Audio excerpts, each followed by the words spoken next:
Albany County Commissioners February 11th work session. Thank you. Let me get everybody in from cyberspace here onto the call.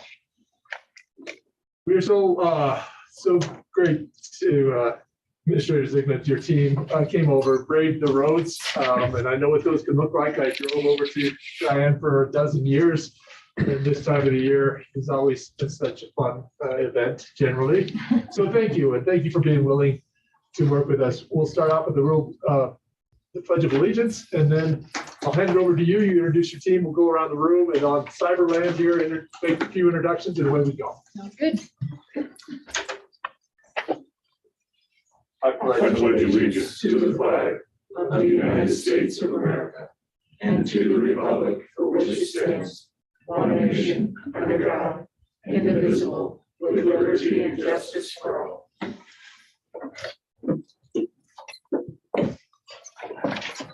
Well, thank you all. Just a few comments from me, and then we'll head it on over to Administrator Zigmund. Thanks for your participation this morning. This is super interesting. I'm really excited not only to have people come talk to us with some expertise about a subject that's really important, I think. So the way this work session will go, if you are a member of the county commission, a member of the county planning staff, member of the city council, or a commissioner, you'll be able to ask questions of Administrator Zigmund and her team. If you're a member of the public, if you just sit and listen to us, a work session allows us just to pay attention. We are recording this. We'll put this on the website, and so it'll be available for people to reference. I know I'll go back to it time and again because I like to re-listen to things I didn't quite catch the first time. With that said, these guys are here as experts for us. So if your questions could be questions and not editorializing, that would be great. And since there's quite a few of us who have that ability to ask those questions that they want answers to, if you keep them short and concise. If there is a question, which I'm certainly there is, since the expertise that can't be answered today, we'll keep a list and we'll send it on over with Administrator Zigmund, and we'll get a list of those questions going and answers in the future. Does that sound like that? That sounds great. So thank you all very much. We'll introduce ourselves here at the commission. I'll hand it over to you, Administrator Zigmund. Go ahead, Sue, please. Just introduce myself. Yep. I'm Sue Igara, County Commissioner. I am Ebert Richardson, County Commissioner. Good Gosar County Commissioner. Administrator Zigmund, please. Thank you, Commissioner Gosar. We are very pleased to be here today. Again, my name is Jennifer Zigmund. I am the administrator of the Water Quality Division. With me today, I have Keenan Hendon, who is our section manager for the water and wastewater section, and Dennis Lewis, who is our Southeast District engineer. I'm also anticipating that Lily Barkow will be joining us. She's coming up from Colorado, so she might have hit some bad roads as well. Might be a little bit late, but she is our groundwater section manager. And with us via Zoom, we have Troy Sanders, who is our UIC program manager and works with Lily in the groundwater section. So again, we're pleased to be here today. We appreciate the invitation. And we think that this is a good opportunity to meet with the county for a few reasons. First, as you can probably tell from the introductions, we have some new staff. We've had quite a bit of turnover here in the past few years. And so good opportunity to introduce ourselves, do a meet and greet, get to know you, and make sure you know what resources we can provide from the DEQ. Secondly, we know that subdivision reviews are a hot topic right now. A lot of interest across the state. We're fielding a lot of questions, getting a lot of feedback about subdivisions, what our reviews do cover, what they don't cover. And this is a good opportunity to start that conversation. As Commissioner Gosar said, this is the beginning of that conversation, and there will be questions that we'll just need to note today. We're not going to be prepared to answer all of the questions that I anticipate folks have and dig into some of the more technical aspects of our review, but we're happy to continue that conversation. So we are committed to hearing your questions, hearing your feedback, and taking that back to inform what we do. I will be working with my staff because subdivision reviews are such a hot topic to look at the policies and procedures and regulations that we currently have on the books. And this is something we do continually in our programs. And we look at what we have and determine if updates are needed. So we'll be taking a look at our reviews, how we document those reviews, how we communicate with folks, and there will be an outreach component to that. And we do anticipate reaching out to the counties to get feedback to inform that process. That may or may not lead to rules updates for Chapter 23, which is our subdivision review chapter. If it does, just know that there will be ample opportunity for public comment during that process as well. So again, just looking forward to starting the conversation today. More to come on this subject again, because it is of high interest to the state. So with that said, what Commissioner Gosar and I talked about covering today, again, would be that 101. What are the roles and responsibilities of the DEQ and the county? What does DEQ do? What does the county do? What's the relationship with the county? What is our review process? And then today we'd also like to get a little bit into enhanced treatment septic systems, since we know that is a topic of interest. And Dennis here is our Southeast District Engineer, has quite a bit of experience. And so he'll be speaking about his perspective on enhanced septic treatment and start that conversation. So please feel free to stop me at any time with questions, but otherwise I'll just walk through our subdivision review. Yeah, thanks, Dennis. And Keenan did pass out a handout here. We have a few additional copies. This is a flow chart from our website that outlines our subdivision review process. If you'd like a copy, please feel free to grab one, and we can also email a link to you, Commissioner Gosar, and you can distribute it as needed. Thank you. But starting with the statutes and rules that we have that regulate subdivision reviews. First, the Environmental Quality Act and statutes 3511-302 give the DEQ authority to develop standards for subdivision applications that are submitted to us under statutes 18.5-306.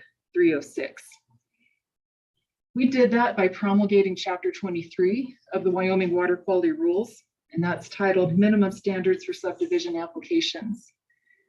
We first promulgated that rule in 2002 and last updated it in 2012. And that chapter does apply to all subdivision permits that are submitted to us under statutes 18.5, 305, and 306. And the second rule that I want to mention that folks need to be aware of when you're considering subdivision reviews and the permitting process that we do would be Chapter 25. And that is basically our small wastewater standards chapter, septic tanks, soil absorption systems, and other small wastewater systems. So that chapter, in conjunction with Chapter 3, which is our permits to construct, give us the authority to permit small wastewater systems. And folks may know that we updated that rule fairly recently in 2018. So who completes the subdivision reviews? Simply put, if the subdivision falls within city limits, the city would complete the subdivision review. If the subdivision falls within the county and meets county exemption criteria, then the county could complete the subdivision review in those cases. And DEQ would review everything else up to parcels of 35 acres. The Wyoming statutes give counties the ability to exempt certain subdivisions from DEQ review and have them do the review themselves. What we have in our records is that Albany County in the past has chosen to review subdivisions of 1 to 3 parcels, and DEQ would review everything else. I think that's a question to revisit with the county to see what's currently in your rules and make sure that we understand for subdivisions within the county, what the county wants to review and what DEQ would be reviewing. We are always willing to do the subdivision review if there's unique circumstances and the county does not want to do the subdivision review. In those cases, we could assume the review of that subdivision application. So getting into the process.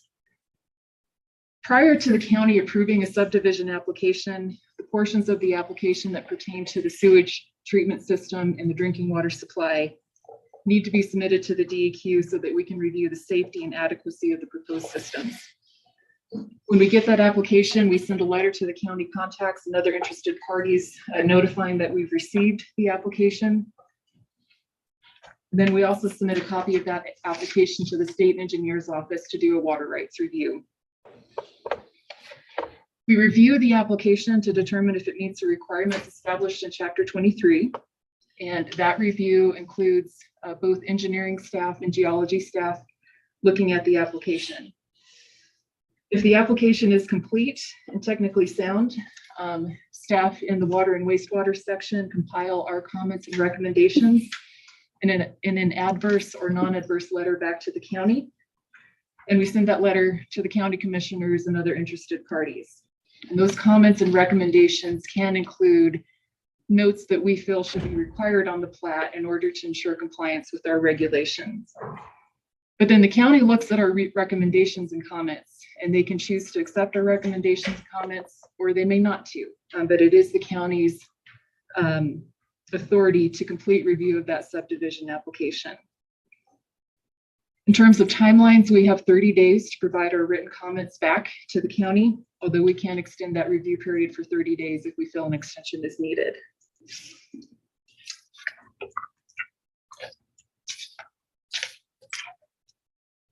Conversely, if we review an application and it's incomplete, we reach back out to the applicant, obviously, to get the additional information. We have 30 days to do that, and the applicant has another 30 days to remedy the incomplete application, get us a complete application with the goal of us making a decision within 60 days.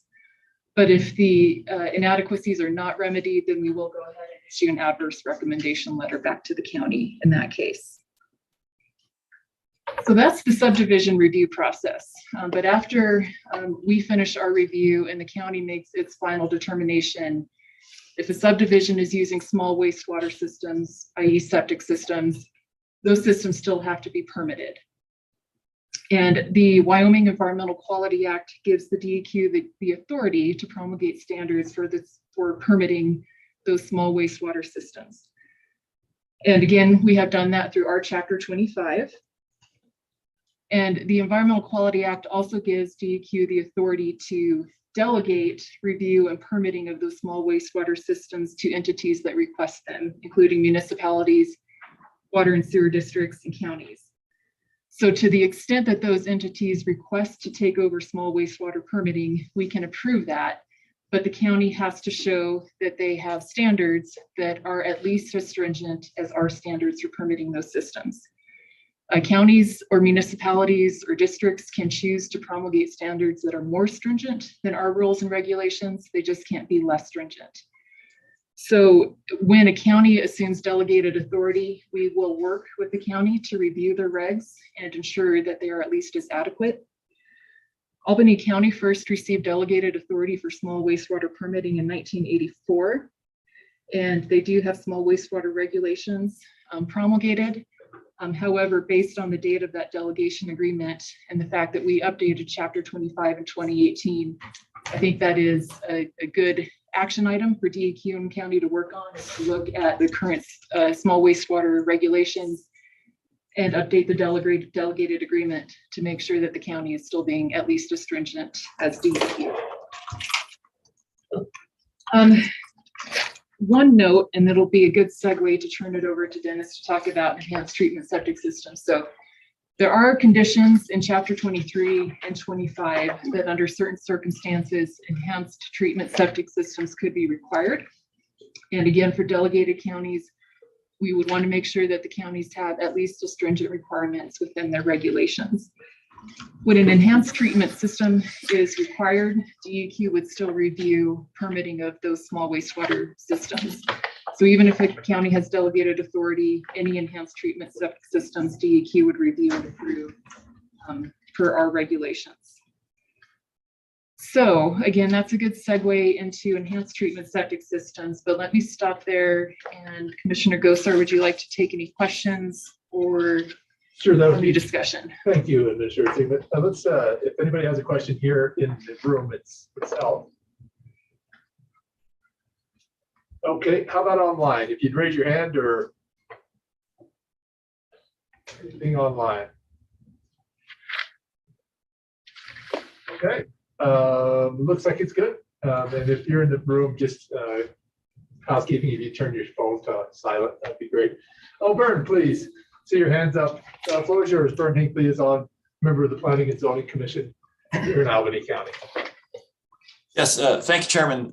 Just a quick question to kind of flesh out the envelope that Jennifer's laid out for us. What about anything special regarding, well, like the zone 2 of wellhead protection plans? I mean, there's some language about that. How does that affect what you just told us in terms of any special rules or special treatment for those situations where we have septics in a municipal water supply aquifer? Yeah, Vern, thank you for the question. And you are correct that in Chapter 25 of our regulations, if we have a wastewater system that discharges to the same aquifer that supplies a public water supply well, and is located within Zone 1 or 2 of the public water supply, then we would require advanced treatment or enhanced treatment.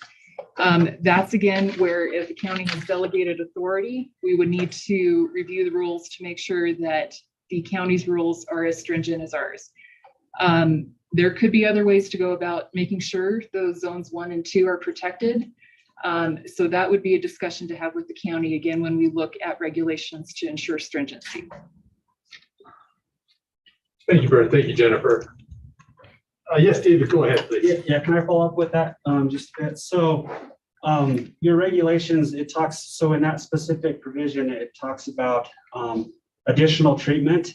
When I was talking with the county attorney's office, we noted that there is not a definition of additional treatment, as well as it talks about having to have over 10 or like the purpose of it, the additional treatment is to make sure that the impact to water quality doesn't exceed the 10 milligrams per liter.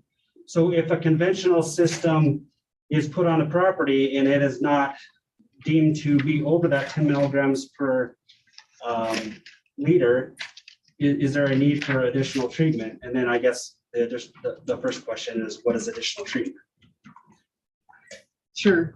I might look to Keenan and Dennis to talk about advanced treatment, additional treatment. But to answer your broader question, Dave, again, that's where I think we need to ensure the same level of stringency. I think there is some room to have that discussion about, well, how do we make sure that those zones 1 and 2 are protected?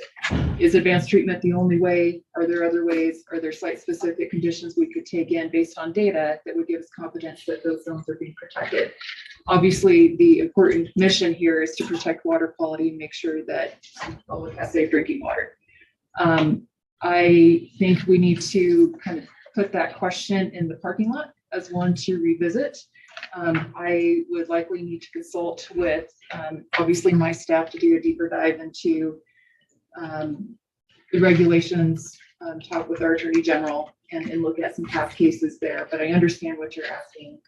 I don't know that I can give you a final answer today, but let's put that one on the list for further discussion. But I might look back to Dennis or Keenan here if you want to talk about what does advanced treatment mean in general. With it. Well, advanced treatment is just removing contaminants that are in the wastewater stream that before they get to the groundwater system. That's what advanced treatment is. In a general septic tank, conventional system, primary activities happen in the septic tank. The first chamber, everything's broken down. It flows over to the second one, which is basically just your fluids left over, and then to the leach field. From leach field, it just absorbs into the ground, where the ground has can remediate a lot of the nitrogen that's present. In the cases where you have too much going in, which would be greater than 10 milligrams per liter, then advanced treatment would be required. And that is just to protect the groundwater aquifers. Advanced treatment, I mean, you know, we can have aerobic treatment units which use air.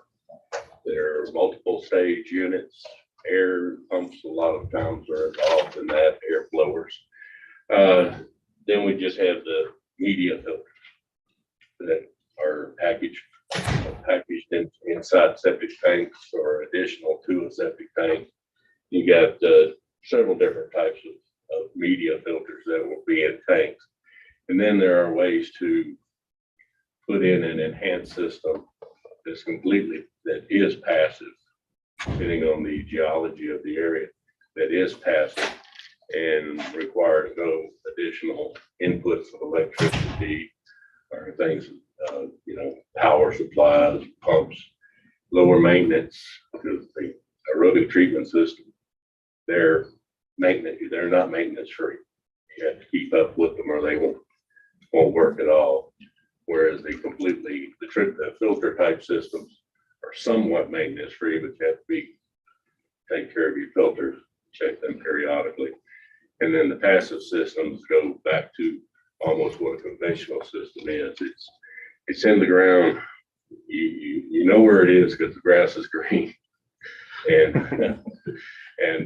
that's about all you have to know about it, unless you haven't failed. So those are the main types of systems that when we say it requires advanced treatment. Now the advanced treatment or the additional treatment has to be done by a registered professional engineer within from the state of Wyoming, registered in the state of Wyoming. And it's best for people that are going to need these type of systems to work with their engineer to find out what types of systems are available, how much effort do they want to put into it, the breakdown of how it's going to break down the nutrients, the nitrates, and to be able to use it, I guess, not have a lot of power concerns with it,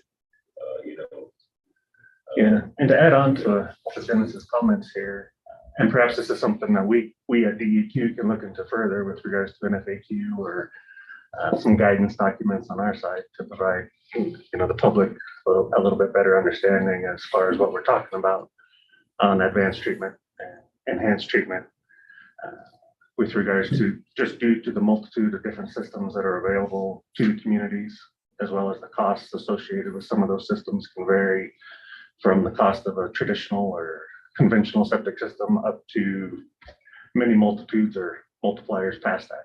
So perhaps what we have in our current document was to allow the engineers in the community to select and provide them flexibility to select different enhanced treatment options that are available to them.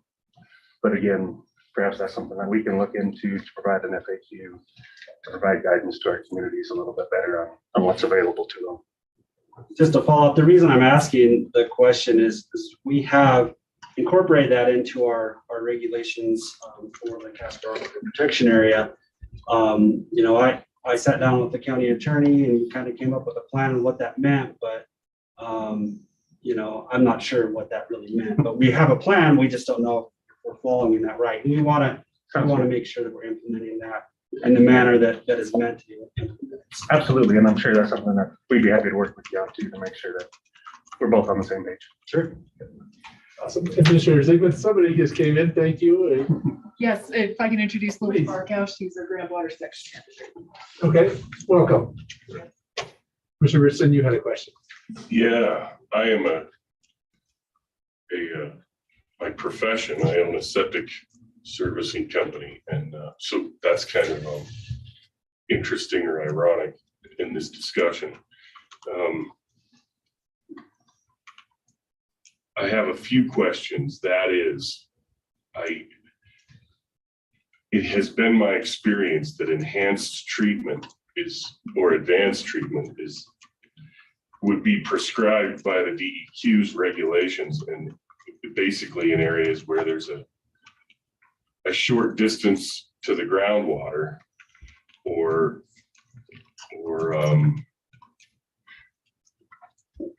in material that leaches fast enough that you can't contain the nitrates for the bacteria to continue to remediate. So in my mind, the first half of the treatment is the tank itself.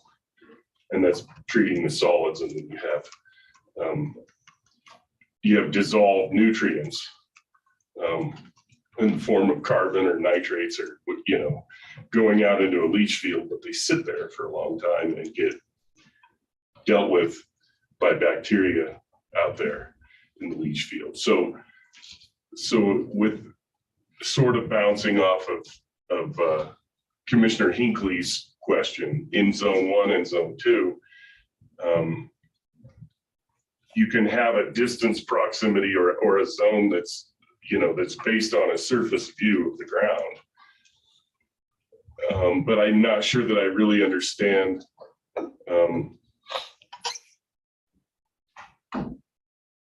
I'm not sure I understand the criteria for when enhanced treatment is used. I don't know if it's or required.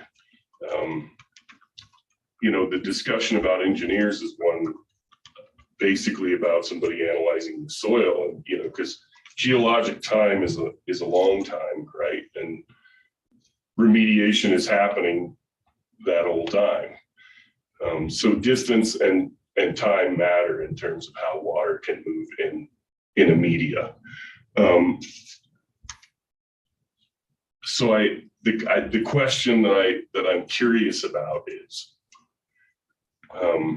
is the 10 milligrams per liter, or 10 parts per million, I think is, that's kind of how I think of it. Is that measurement, or that, are you trying to attain that at the outlet of the tank, or are you trying to attain that somewhere else, like at the property line or at some distance from the leach field? Does that make sense?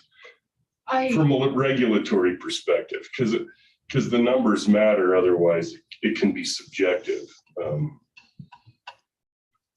I'll take a stab at starting to answer that question. I think you've wrapped a lot of good points in there, and then it sounds like Dennis might have something to add. Big picture, I think we understand the overall goal of our regulations is to make sure that groundwater is being protected, particularly when it's being used for drinking water, that it is safe for people to consume. We do have requirements in our rules in both Chapter 23 as to when an enhanced treatment septic system would be required in order to protect the groundwater quality. And as you know, the subdivision reviews that we do include a nitrate analysis using models to look at what the nitrate would be in groundwaters at the down gradient property. So in that case, we're not looking at each individual septic tank. We're looking at what is the nitrate in the groundwater model to be at the down gradient property boundary. We're also looking at minimum isolation distances between drain fields and wells to make sure that you don't have a drain field in close proximity to a well that could be contaminating it within a short distance. And then, as we talked about, we're also looking at the nitrate analysis in public water supply wells and making sure that we're not causing contamination there. And then when we do have unique geology that could be, direct conduits between leachate and groundwater, those are a concern and might result in enhanced treatment being required. So again, those are what our rules would require for us to put in enhanced treatment septic systems. I think the question, to get to what Dave asked a little bit ago, is, are there other ways to achieve that same level of protection?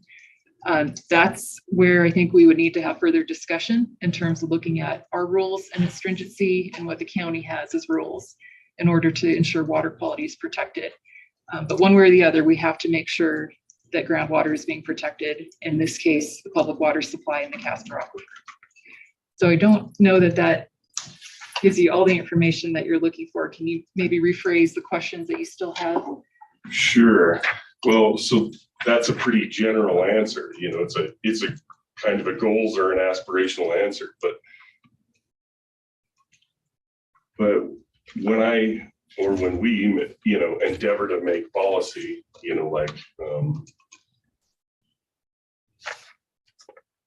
we have to try to figure out how to take those standards, given our situation, and make them work in an empirically measurable way, right? That has some margin of safety. And we deal with enough fear there's a lot of fear and politics and that have a tendency to sort of infiltrate the scientific aspects or the measurable aspects of the discussion. So to me, I think what we're talking about is density. I mean, you know, we have to balance we have to make sure that we don't engage in taking, right? We have to balance the risk. We need regulations that match the risk. In my mind, you know, I've never really felt like I have the luxury as a commissioner to say, well, so we know that there's this risk, and so we can at least meet that risk, or we can go 10 times further beyond that. Do you know what I mean? And I always want the cure to match the disease. So not to be, you know, over controlling or something. And so I think that there's a lot of misunderstanding about how septics work and how, you know, they affect the aquifer. And it has been a challenge that I've dealt with a lot over my time as commissioner. Sure. Let me respond to that with a few thoughts. I'm not sure that I'm fully understanding a question that you may be posing to us, but we agree. There's a lot of factors that go into decision making here. And again, what we're trying to present on today is what is the DEQ's role? What is the county's role? I think we're in agreement that the better data that we have, the better decisions that we can make. And particularly when we're running models, the more site-specific input that we have to use in those models allows us to make a better decision, so that we have you know, better comments and recommendations that we can get back to you all for you to do your jobs with. We understand that there can be a lot of questions about septic systems. And again, my staff are good resources for some of those questions in terms of how septic tanks can be effective, the different types. And again, I know Dennis can talk more on that today if it's useful to folks. But we understand there's concerns and how to best address those. Again, I think we need education on these topics, but we also encourage good data to help inform those decisions and to help us do our jobs better. Let me turn it back to you to see if there's, again, a question in there we can respond. Yes, well, so one of my concerns is preemption. You know, I don't want to be in a situation where we as the county are preempting the DEQ or creating standards that might be punitive to property owners that don't really jive with DEQ standards. And then also the notion that advanced or enhanced treatment is required on top of an aquifer or a municipal water supply.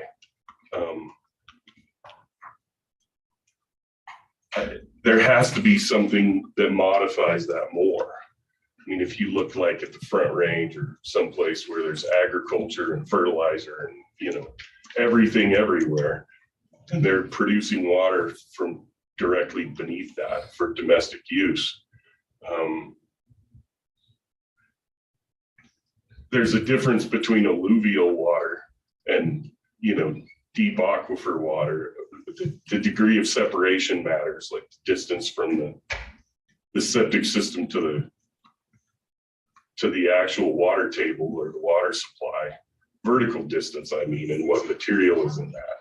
So it could be construed that all water needs to have enhanced treatment because there's groundwater down there someplace. You know, maybe it's related to where a municipality produces or you know, or goes after the water that they're going to use for the water system. It's kind of, in my mind, I'm looking for I understand in the general concept why these things are the way they are. But how to take that and make regulations that are applicable to our situation is considerably more challenging. Unless we don't mind going way overboard on, you know, strictness. So that's my challenge. And the roles are pretty easy to figure out between the commission and the DEQ. I don't struggle with that. It's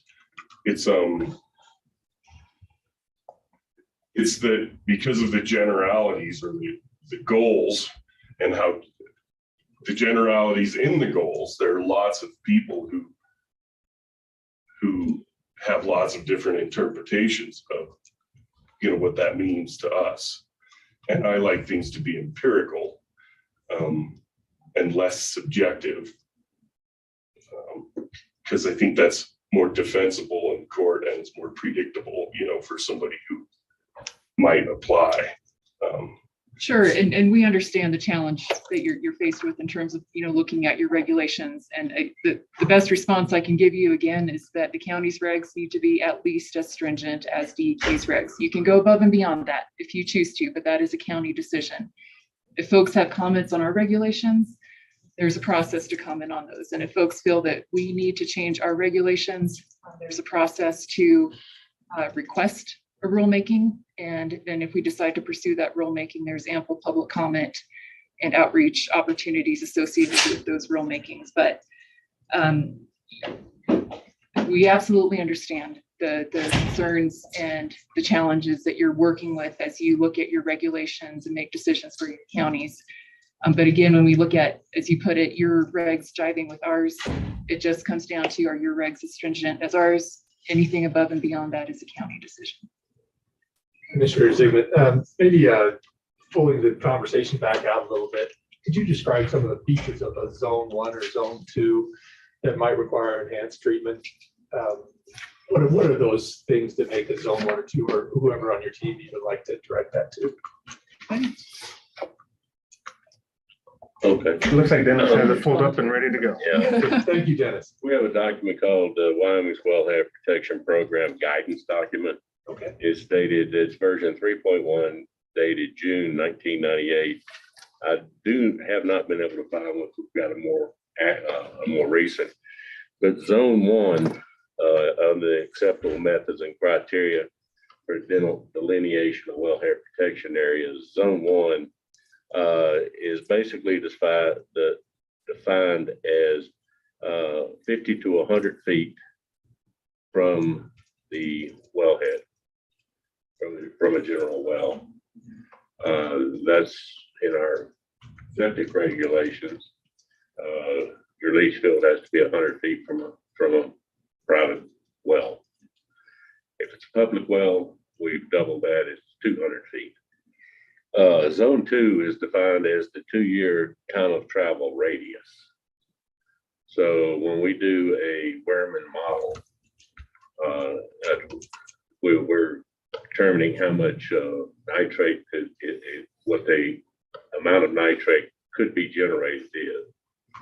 And we have an appendix B in our chapter 23 is the 2-year time of travel. And that gives a radius of how far out from a septic system that can travel. And, you know, it can be cumulative. If you're way up here and you're producing 8, everybody else is producing 8. When you get down here at the bottom, it could be a lot more.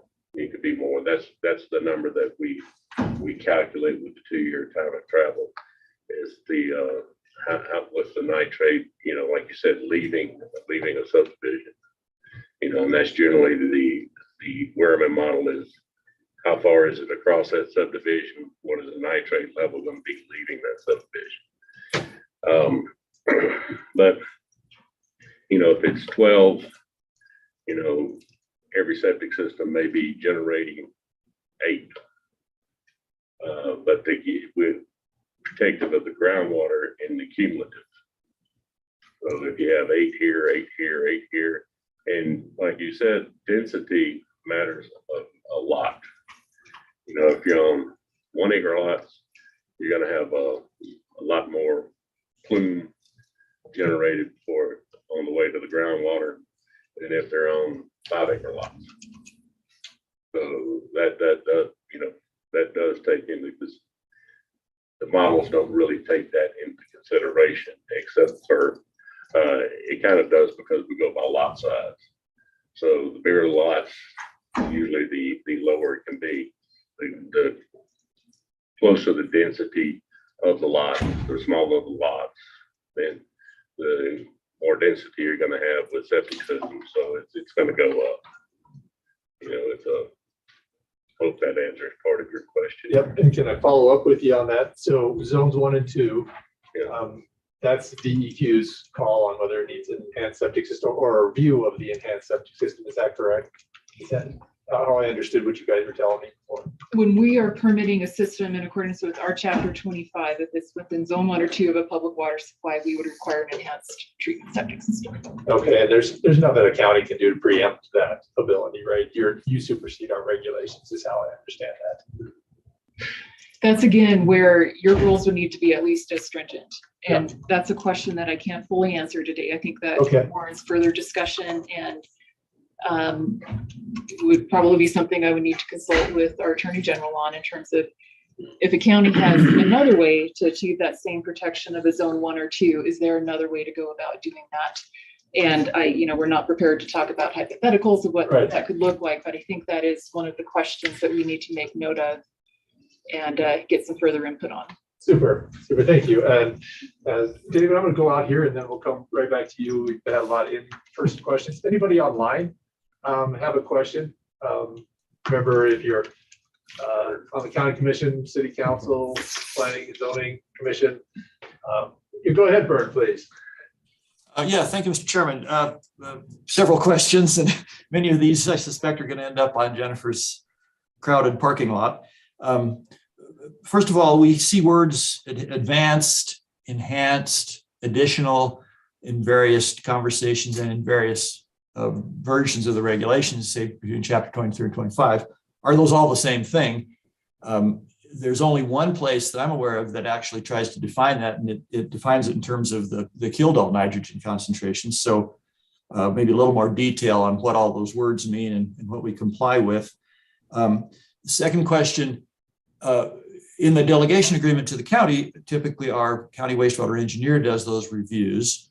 To his credit, our current wastewater engineer is quick to point out that he understands septic system design, but when it comes to groundwater contamination, that's a different story. So is there room in that delegation agreement for bringing special expertise in as needed from DEQ for things like enhanced, where the compliance is down in the ground rather than just getting it into the ground?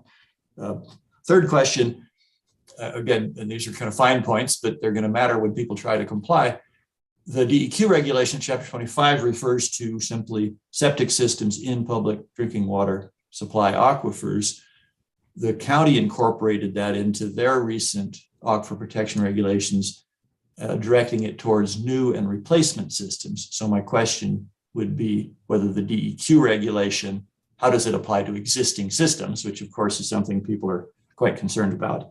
And then that leads to the fourth question. Let's put Dennis back on the hot seat about the dollars. And we've heard numbers floating around the community anywhere from it'll cost you an extra $2,000 to meet enhanced standards, or it might cost you $60,000. So any semi-quantitative feedback from you experts, I think would be very useful for the community to know what we're talking about in terms of the financial implications of this. Thank you. Thanks, Commissioner Hinckley. However you want to answer that, there's one there and everyone I'm down. So hopefully I can provide you. So if you don't have them already. Thank you, Commissioner. Yeah, very good questions. And I agree that we're going to need to put those on the list of things to look into and provide more information on.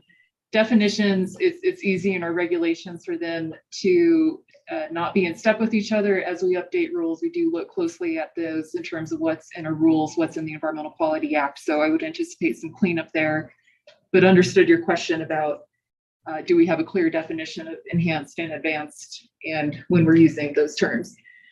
Delegation agreements, I may need to look into that question too.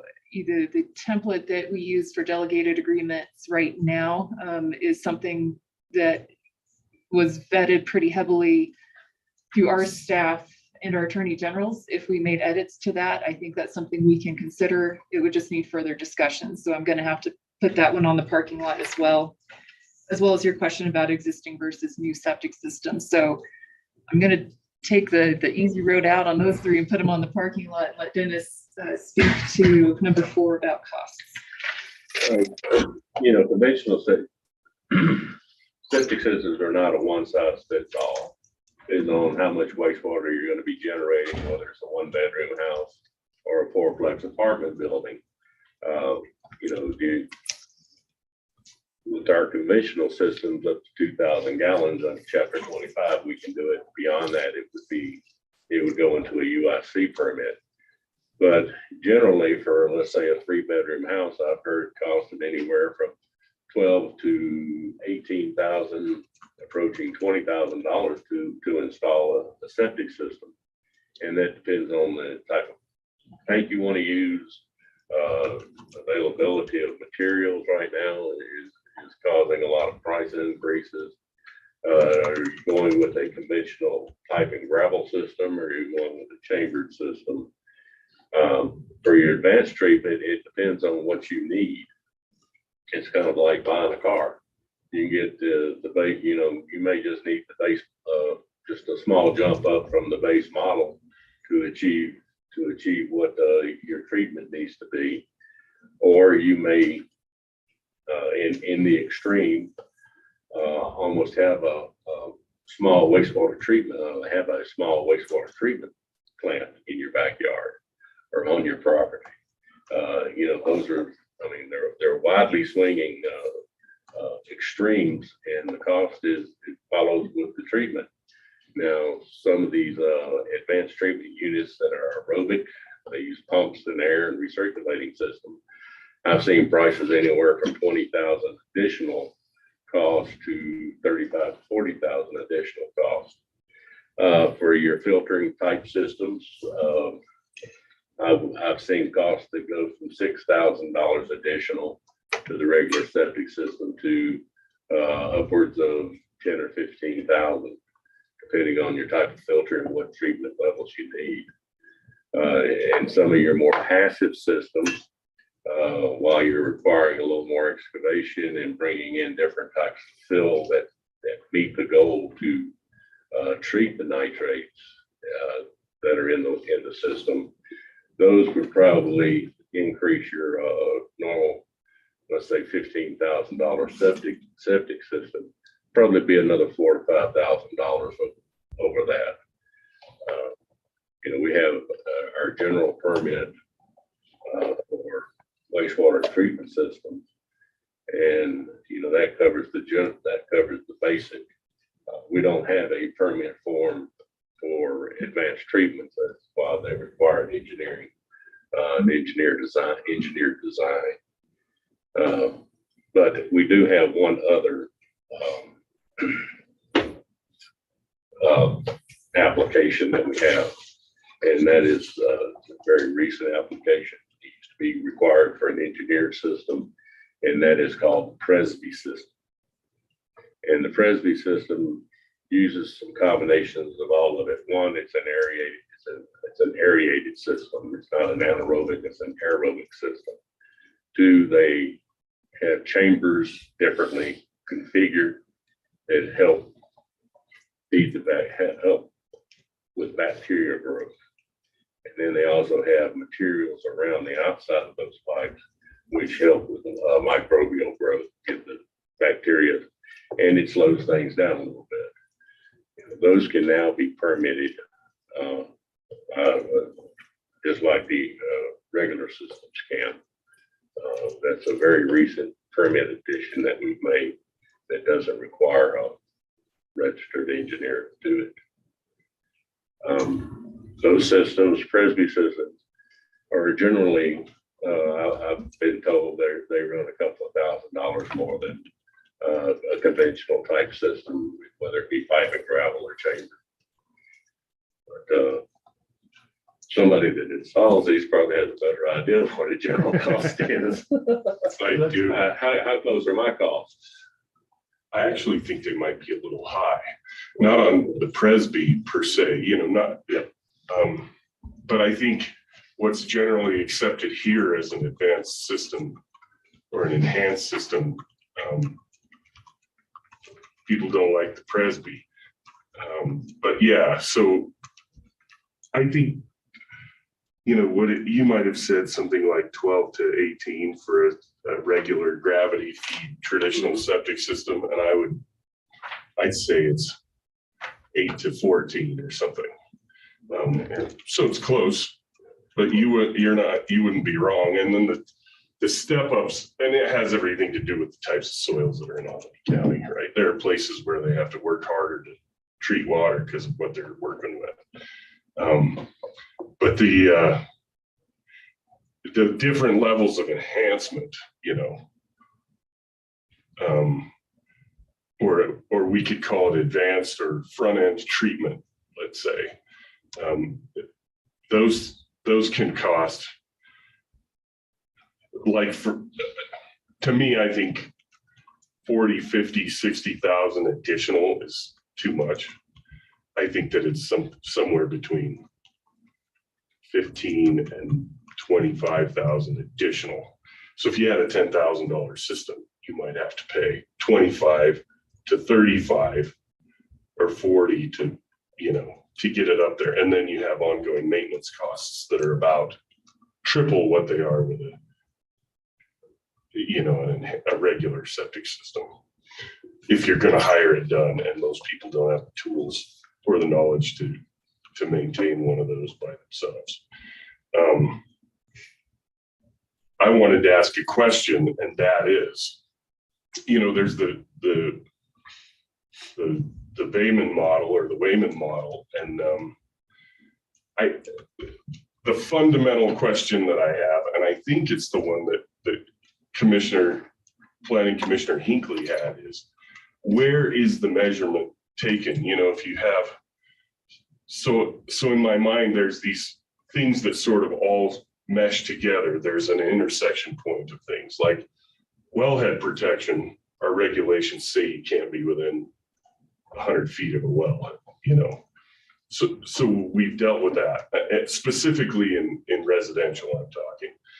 So if we meet that distance, does the Wayman model have to be applied also? Where do we measure the nitrates? Is it the point of discharge from the septic tank itself? Or is it sort of a Wayman model type thing where we're trying to figure out if that landowner can keep any nitrates above 10 on their property? So at some point where the leachate or the effluent would leave their property, is that where it needs to be? At the property line, is that where it needs to be at or below 10? So for me, I as a professional, and then also as a regulator, I can't read the DEQ's standards and understand where the point of measurement is. And it's not just horizontal, it's vertical too, right?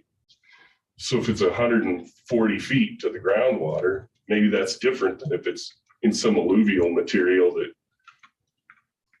that leaches really fast. And when I install the system, I have to bring different material in to contain that so it doesn't run away with the nitrates. I want it to stay in residence and where I put it so that the bugs can keep consuming nitrogen out there, right?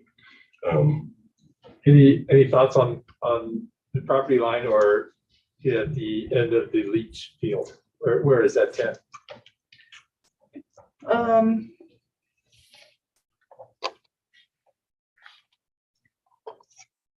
I want to say that it's more along the lines of protecting the boundary. You cannot allow for constituents or contamination to leave your property.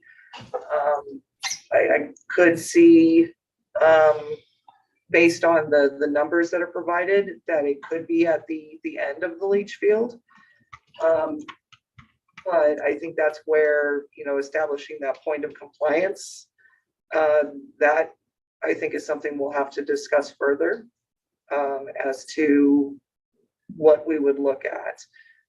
Typically in my group, when we're permitting the UIC septic systems that are larger than 2,000 gallons per day, we can set a point of compliance either at the discharge point or the point of injection, at the end of the leach field or the property boundary, depending on the soil condition, the flow rates, the class of use, and the groundwater classification. So I think that, I guess the simple answer could be either, but it just, it depends on some factors and the data that supplies that model. Thank you. And David, you had a question, and then Keith will go to you, please. Sure. So I want to go back to Pete's question about zone 1, zone 2, zone 3. So our Casper Aquifer Protection Plan, we delineate zone 1, it's the area around the, we tried to follow I believe it was following the Wyoming wellhead protection document. Zone 1 was, at least. Then we have zone 2 and zone 3. Zone 2 was not delineated by time of travel. It was delineated by vulnerabilities. And so we have that delineated, and then we go a little bit further out, which is our zone 3. And that, again, should have been 5 years time of travel to the wellhead. But it was, again, based on zone 3 was lesser vulnerability as it was, put together here originally. So I guess with that, we have those delineations. Does DEQ follow those delineations, or do you have a different delineation for time of travel that we should be following? I'm guessing, so we've got that new regulation that's in your regulations to determine what type of treatment needs. What is zone 2? Is it what we've delineated, or is there another delineation? It could be both. I know that doesn't sound like a good answer, but you can start out with a 2-year time of travel. But if you're in a karst environment, karst geologic environment, you're a highly fractured geological environment, then you're assessing it on the vulnerability is applicable there. Which is the determining factor for which one you're going to use. Are you going to use vulnerabilities, or are you going to use time of travel? A lot of times the time of travel will help you identify where you're vulnerable.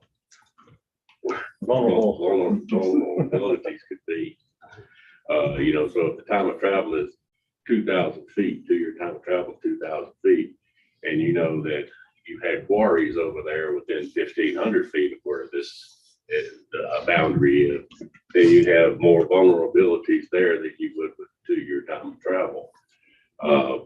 The same if highly fractured or where you have exposed geologic problems with faults or things like that are known.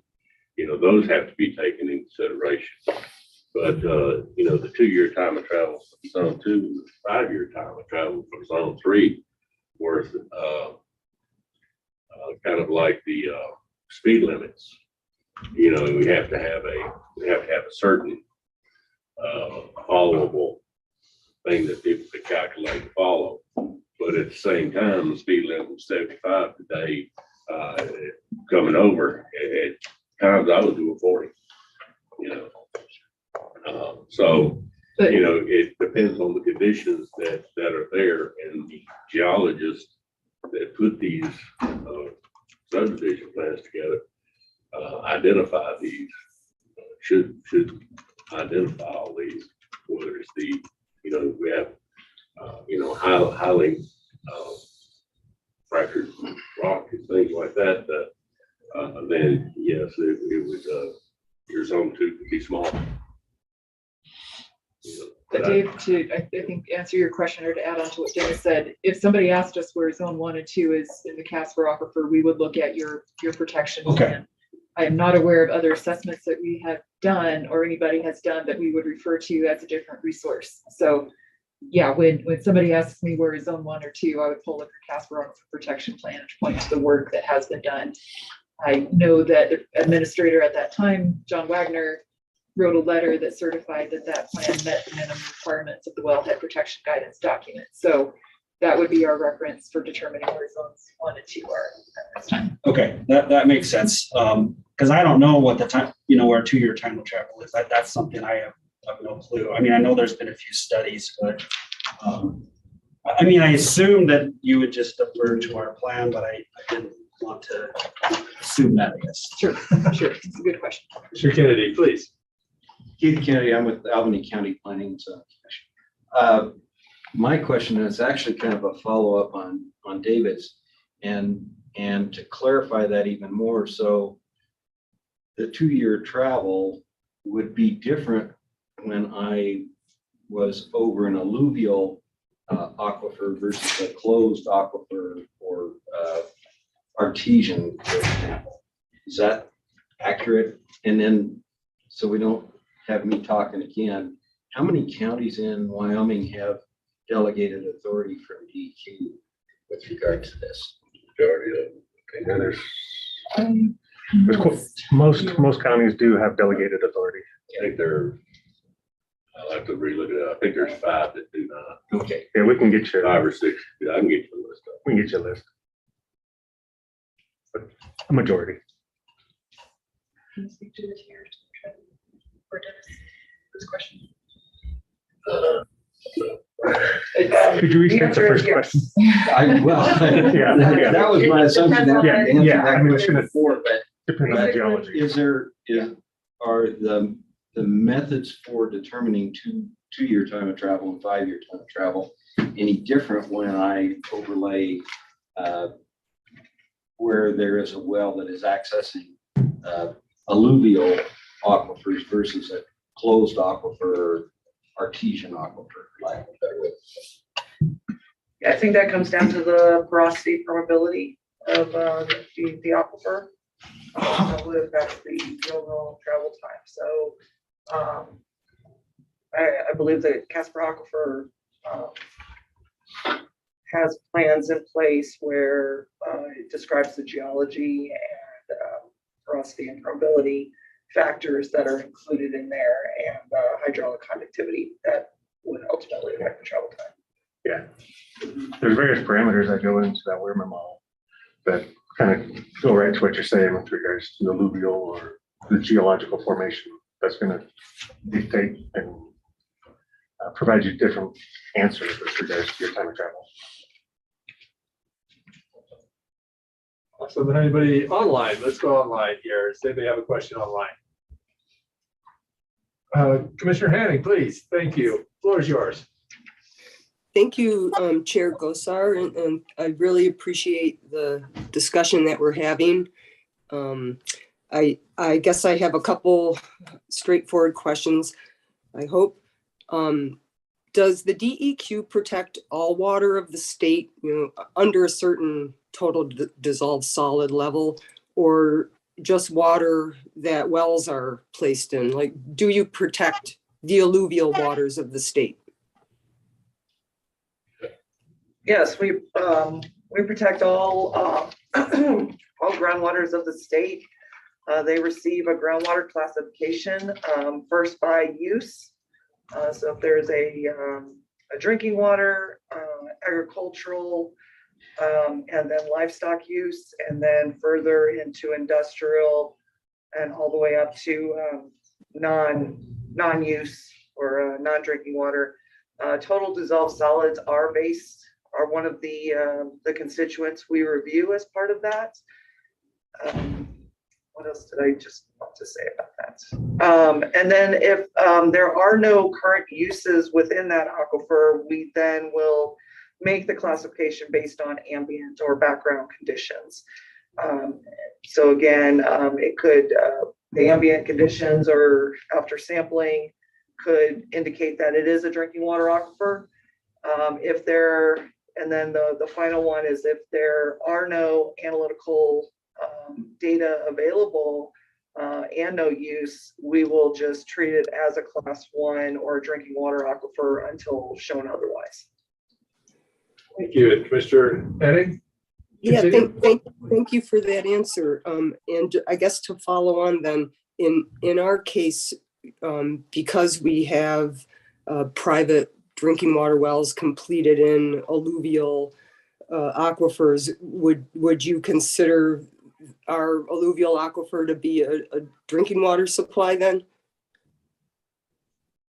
As Yeah, opposed so- to industrial or commercial?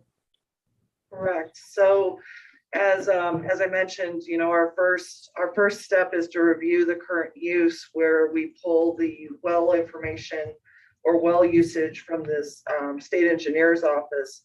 So if those are present, by use, it's a drinking water. Now that doesn't say that doesn't mean that total dissolved solids or other constituents could be naturally occurring above that class 1 use. So, if you have a drinking water well, but the water tastes a little more on the salty side or has some kind of taste issue, it could have just naturally occurring constituents that need to be treated to bring it down into that drinking water standard. So a lot of this is laid out within Water Quality Rules, Chapter 8, but we also are happy to discuss those further. Thank you, Mr. Chair. If you don't mind, I still have a couple more follow-on questions. I'll lose track of my questions if I put them all out there like Commissioner Hinckley. So I'm sorry, I got to go one at a time. So No worries at all. Thank you, Mr. Chair. So it sounds like then in doing the modeling for public water supply wells, you would look at the alluvial water and how it could infiltrate through the many fractures and faults that we have in the Casper aquifer and make it into our artesian aquifer. And I'm just verifying that is a part of your modeling then. That is correct. That would apply for the Wyoming model or any type of fate and transport model. To travel time and leachability into various aquifers. So that saturated thickness and the unsaturated thickness are factored into that, along with other geological factors. Thank you. I guess then my last two questions have more to do with how the county can take action to both work with our existing contaminated parts of the aquifer from existing subdivisions that rely on septic tank leach fields, as well as protecting against future development. And I hear that we're able to look at being more stringent than the state, and the ways that come to mind, and I understand this may take discussion back to our garage with the cars parked in it. But one way it seems the county could be more stringent would be to require the point of compliance be at either the point of discharge or the point where leachate enters the groundwater. The problem I see, and maybe you've experienced this in the state, with making the point of compliance be the property boundary, is that sometimes that can encourage entities to buy more property up around their property to let dilution and more property help them meet their standard. And I don't think that's how the county wants to do things. So we could require the point of compliance be more stringent. And it seems like we could also require subdivisions to use centralized wastewater systems and skip past the advanced and enhanced individual system treatment, but go straight to the gold standard of a centralized wastewater system. So I wonder if you can comment on those two more stringent things? And then lastly, I can combine my questions. I'm wondering if anybody can speak about how we could avail ourselves of the revolving loan fund to help our existing citizens who find themselves with septic systems on the APOZ who may need to address the ongoing contamination those systems are causing. Thank you. Thank you, Commissioner Hanning. Good questions. To answer your first, in terms of actions the county could take to be more stringent, I think, first we do need to look into that question of point of compliance, but tentatively I would say that, yeah, that could be an option if the county wanted to pursue something like that for additional protection. And centralized systems are, I think, another option that we would include as a tool in the toolbox for people to consider as ways to address concerns in water quality protection. I'll see if Keenan wants to speak more to that latter point, but Keenan is also very familiar with their SRF program, and I appreciate that question because there's a lot going on with SRF and funding opportunities right now. So I'll ask Keenan to speak to thoughts on those two subjects. So with regards to state revolving funds, there are plenty of funds available to address clean water issues, which would be the septic tanks in this instance. There's plenty of funds with regards to the drinking water side as well. With the recent infrastructure bill that's passed, there's significantly more funds headed to the state if we choose to accept those funds, or if the state chooses to accept those funds for the drinking water, clean water, as well as there's going to be some lead line replacements and emerging contaminant funds available as well within those funds. One perhaps sticking matter, currently within state revolving funds, they can only go to a political entity or political subdivision. Generally, they do not, under our state rules, they do not go to a private citizen. On the federal side, federal rules do allow those SRF funds to go to a private citizen, but our state rules do not allow it. So that's where we are with regards to the state revolving funds. So if you're looking to access state revolving funds for a private citizen to upgrade or address their septic system, currently that's probably not a course of option. But if you want to talk to the legislative bodies to see if we could change the rules, that's a different topic. Can I just follow up with Commissioner Hanning's question? Do we have to go through the state to get this SRF funds, or can we use directly with the federal government? So SRF funds are allocated to the states, and then the states administer the program. So you would be going to the state, you submit an app. If a community, a public political entity wanted to pursue those funds, and perhaps that's a discussion that we could have with regards to the folks at state lands, would be perhaps we could set up with these significant dollars headed our way. Perhaps there's a strategic pot of money that could be allocated to the county commissioners, and the county commissioners could then figure out a program and a path forward to address the septic issue that we're currently discussing today. So perhaps that's an option. And we could discuss that with Office of State Lands, and Beth Blackwell, and Director Scoggins. Okay. But we could, again, you could, if you want to coordinate with Administrator Zygmunt, we could get something facilitated on that front. Keenan, could you speak to SRF for like a centralized treatment system if that were pursued? If you had a centralized treatment, again, yes, we could participate in that so long as it's a political entity, political subdivision of the state, which again is public entities, municipalities, special districts. So I guess my question would be if the centralized wastewater system was in the county's purview, if we had that, then that SRF would be available to us. Correct. Although a subdivision or individual persons, then it could not be. Correct. Perfect. Commissioner Kennedy. Yeah, and a follow-up, and then I'll clarify on why I can't go to private.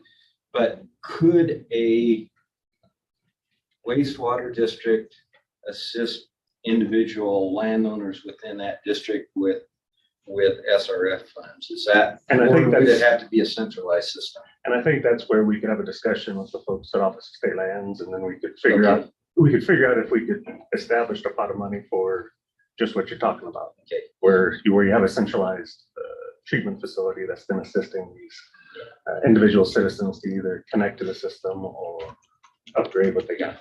The issue with private citizens is not statutory or in rule, it's in state constitution. So, Right. so it's a little more intense than just talking to a legislature. You actually have to show up on their ballot some fall. You are correct. Yeah. You are correct. Thank you, Mr. Getty. Commissioner Hinckley, you had your hand up there. Thank you. Go ahead. Yes, thank you. Just a couple of points of reference and then a question on the boundary issue. Mr. Lewis referred to the edge of the subdivision, which is the Chapter 23 point of compliance. In Chapter 25, however, I'd note that it's much more specific and it talks about individual permits to construct and language that was bolded in Mr. Lewis's letter to the county, December of 2020. Before discharge leaves the property boundary of each small wastewater system. So just to point out, there is some guidance on the boundary question in those various places.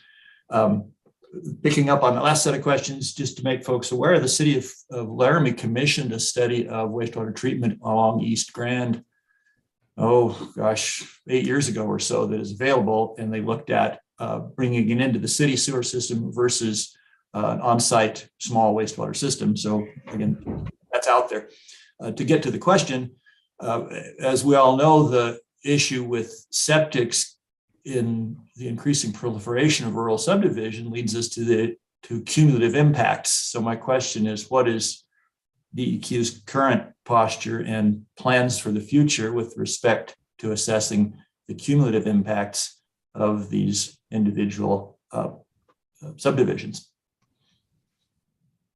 Sure. Yeah, to answer that question right now, our stance is that our rules really don't give us the authority or require that we do a cumulative review. I would say that is one of the most common questions that we get, though.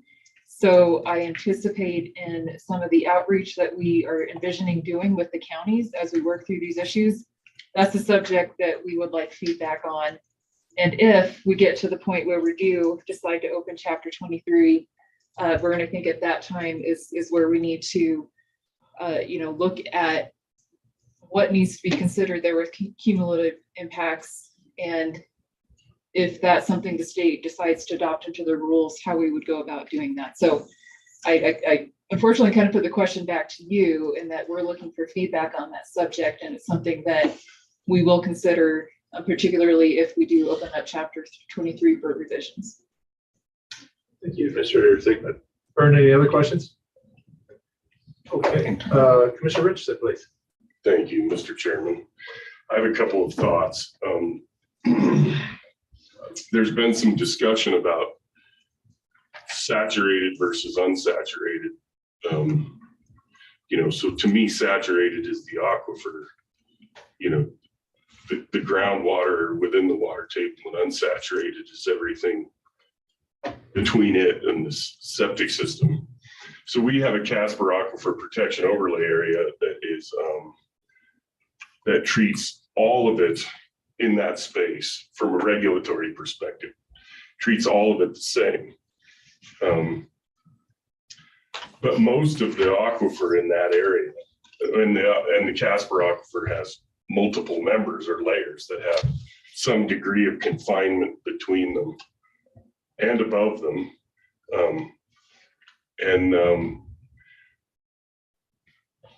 I think I've looked at maps, geologic maps versus septic system maps, and it's my understanding that there may only be one or two in the entire APOZ, one or two septics that are on top of an area that would be a direct recharge area, as opposed to sort of an indirect one, or on top of confined or somewhat confined, partially confined aquifer.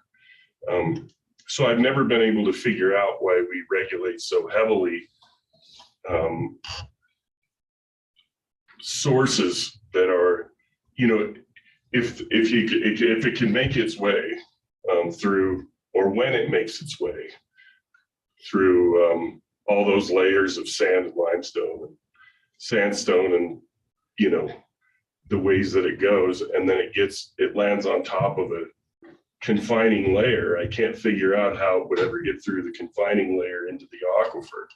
So to me, we're treating a lot of these things that they discharge into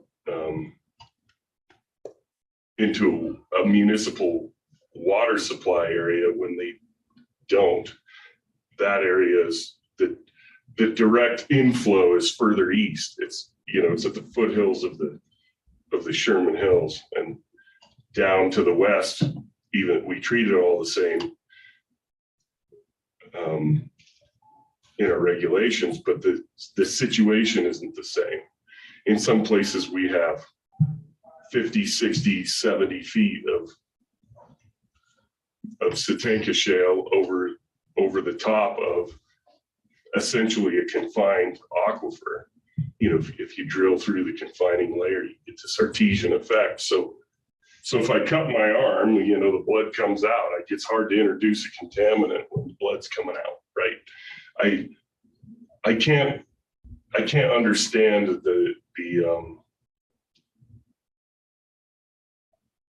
I don't understand where the DEQ's regulations come down in terms of saturated versus unsaturated and conduit, you know, flow versus, I can't think of the other one. It's like, well, it's kind of like capillary, but it's a different term. Matrix flow versus conduit flow. You know, there's all these things that are happening. Plus there's a relief on the west end of the aquifer in the terms of springs.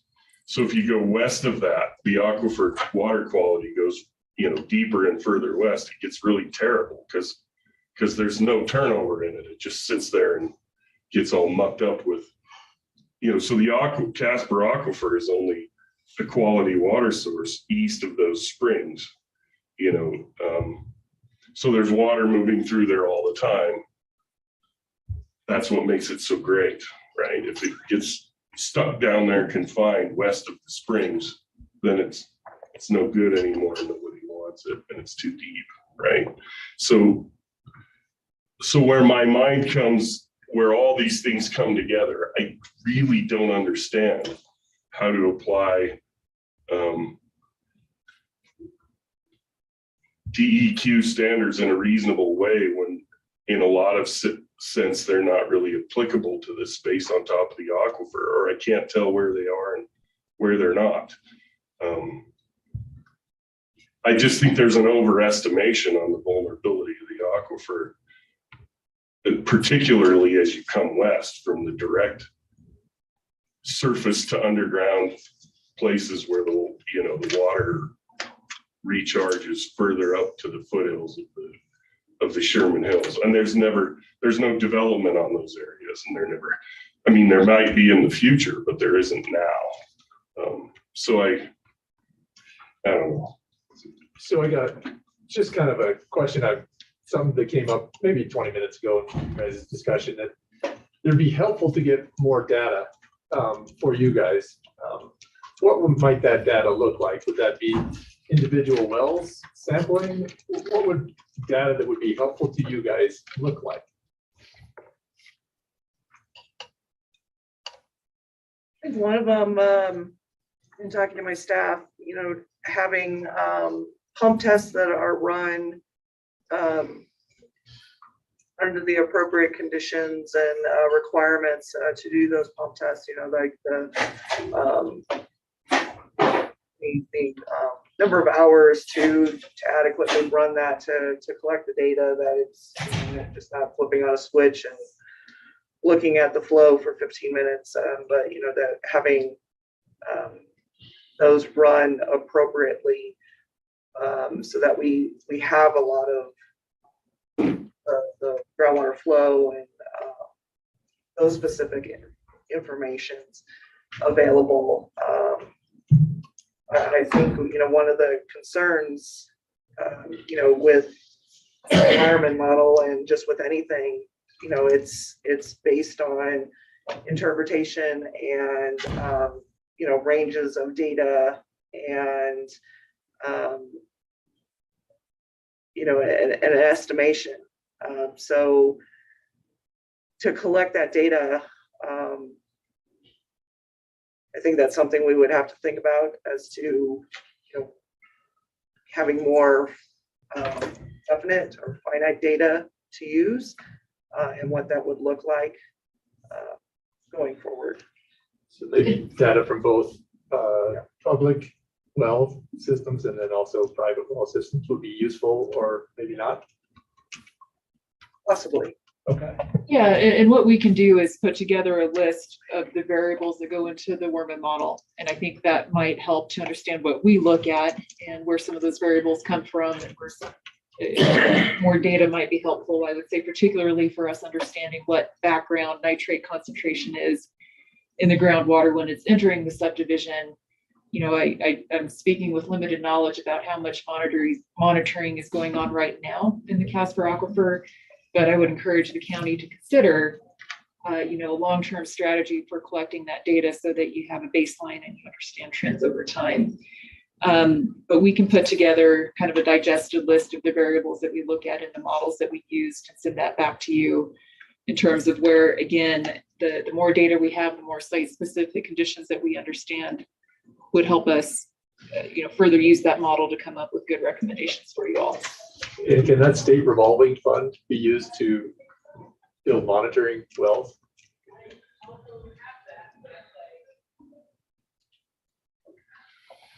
Good question. I don't recall. Good question. I'd have to look into it. I don't recall that coming up before, but perhaps it could come up with regards to the clean water side or the drinking water side for that matter too. So, Dave, I'm going to come to you. Just one last follow-up. In our public comment for our recent aquifer protection, there were people who are not unfamiliar with measuring drinking water and drinking water standards, had bought properties that they knew were above the 10 milligrams per liter.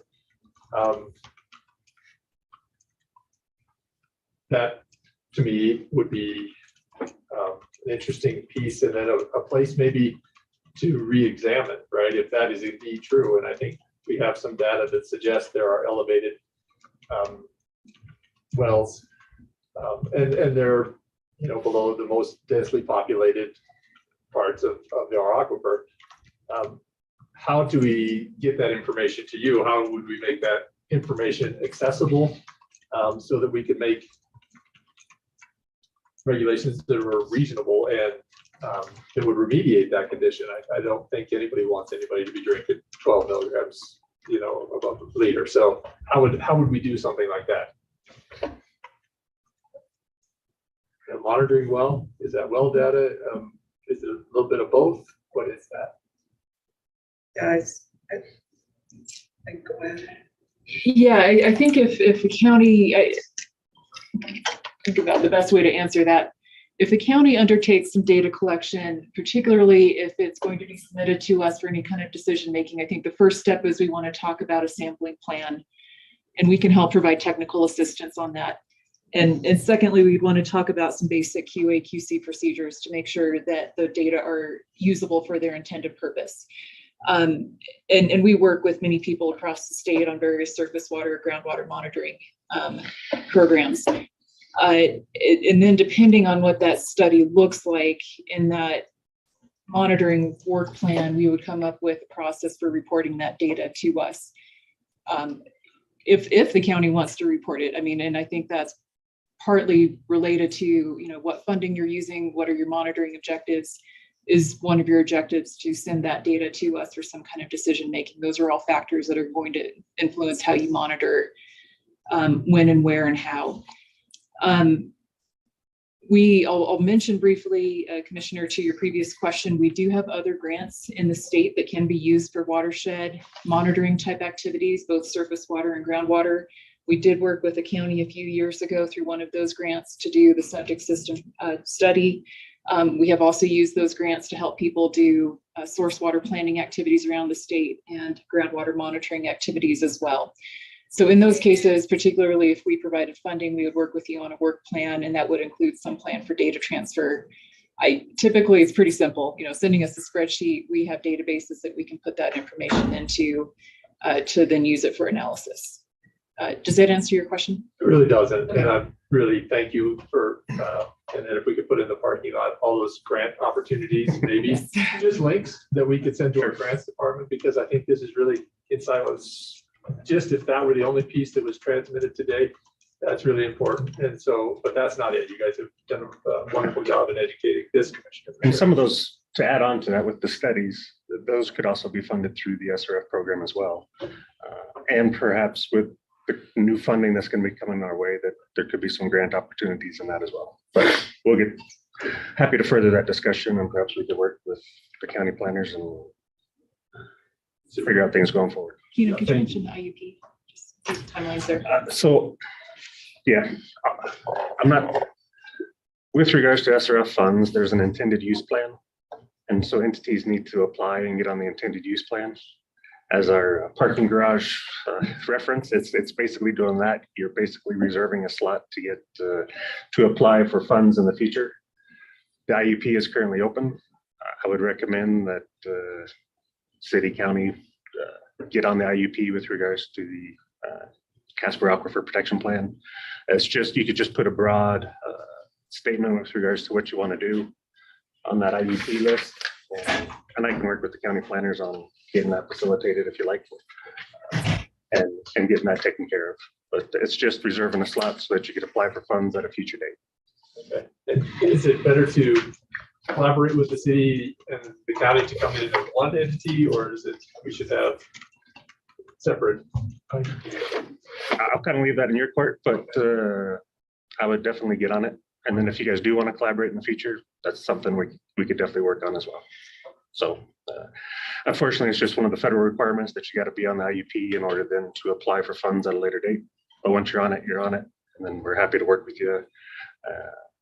If it's super constrictive and detailed, then that's all we can do. But if you have a broad description of what you're looking to do, then it's broad in what we can do and potentially fund in the future.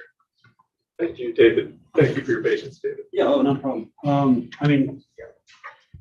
So just a comment, we have some of the folks that are helping to work on our Casper Aquifer Protection Plan update. They're listening in, and I think there's a lot of good points that have been brought up here that like the data collection and wanting to know baseline nitrates above below developed areas.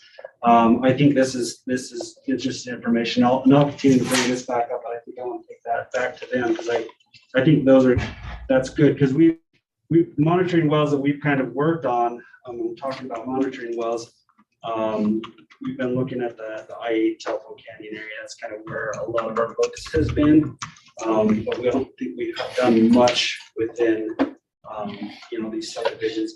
I know the city has done a few that are kind of coming out of these areas, but I think some of those suggestions are great, and I just appreciate that. My question goes back a little bit farther, but based on doing the pump tests, is that information available at the state engineer's office? Is that something that's required when they do an original well, and they have to do a pump test? I know it was mentioned a 15-minute test, and that wasn't sufficient. Just looking at data points, is there data there that we can glean information from? That would be a question for the state engineer's office when they are permitting those wells. I believe there are certain constituents that they have to sample for as part of their final construction. I do not know if there are pump tests for residential wells. I believe for public water supply systems that Keenan's group permits those and the construction of those, but probably nothing for a more individual or residential well. Okay. And depending on the direction that we head with I guess perhaps future meetings and future collaboration, but perhaps Dennis and our group could come and meet with you and perhaps have a working session to kind of flesh out a few of the FAQs that we need to address on the DEQ side, and then kind of collaborate on topics that you guys are focusing on and figure out perhaps a monitoring well plan and work together to kind of get next steps figured out. And as you guys work on the Casper Aquifer Protection Plan update, I know we had DEQ staff participate during its original development. Anytime you want or need DEQ staff there, please feel free to reach out. We'll Okay. find some resources. Thank you. Appreciate that. Thank you, guys. Anybody online?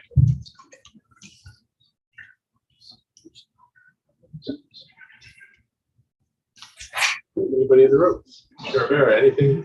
You've been quiet this morning? I have been quiet, been lucky. Yeah. No, I think some of the questions I had were already addressed by people online. Okay. And Commissioner Henning, I see your hand up. Thank you. Sorry. I didn't see it before. Go ahead. Thank you, Chair Gosar. I guess my question, or I don't know if it's a question or a request for the DEQ to consider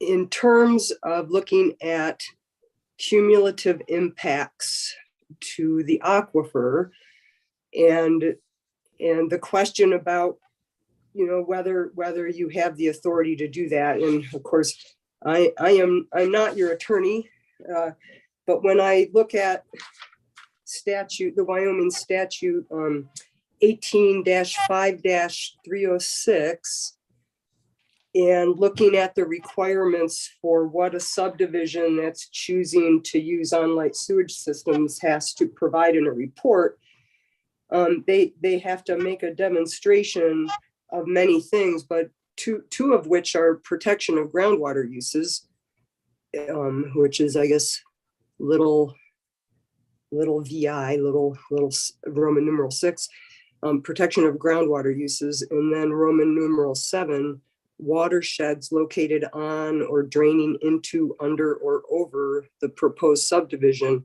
When I look at those two parts of the statute, it seems like that is an invitation to be able to look at cumulative impacts. And in fact, I would consider it a requirement that you can't protect groundwater uses if you're not looking at the cumulative impacts. So I would encourage you to think about broadening your abilities in your regulations based on the statute. Thank you. Sure, Henning. Do you guys have any thoughts about that? Thank you, Commissioner. No good response other than that comment noted. I know the passages that you're speaking to. We will take another look at that, and I'll be sure to point those two passages out to the Attorney General. My only immediate comment, though, is that refers to the title that grants powers to the county. So that might be one of the questions about how that would apply to the department's authority under the Environmental Quality Act. That's my only immediate response. But again, comment noted.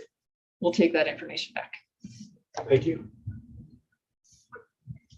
Go ahead, Commissioner Richardson, please. I am brought back to my challenge that, you know, for me as a policymaker at the very beginning of the discussion, and that is that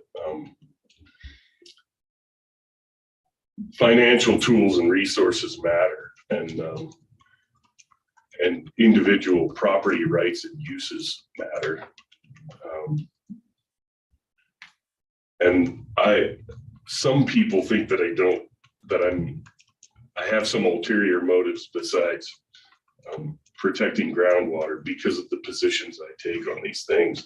But what I will say is that the issues, this is a discussion all about solving a problem that doesn't exist. The wells that test high when they're sampled, because I've watched it.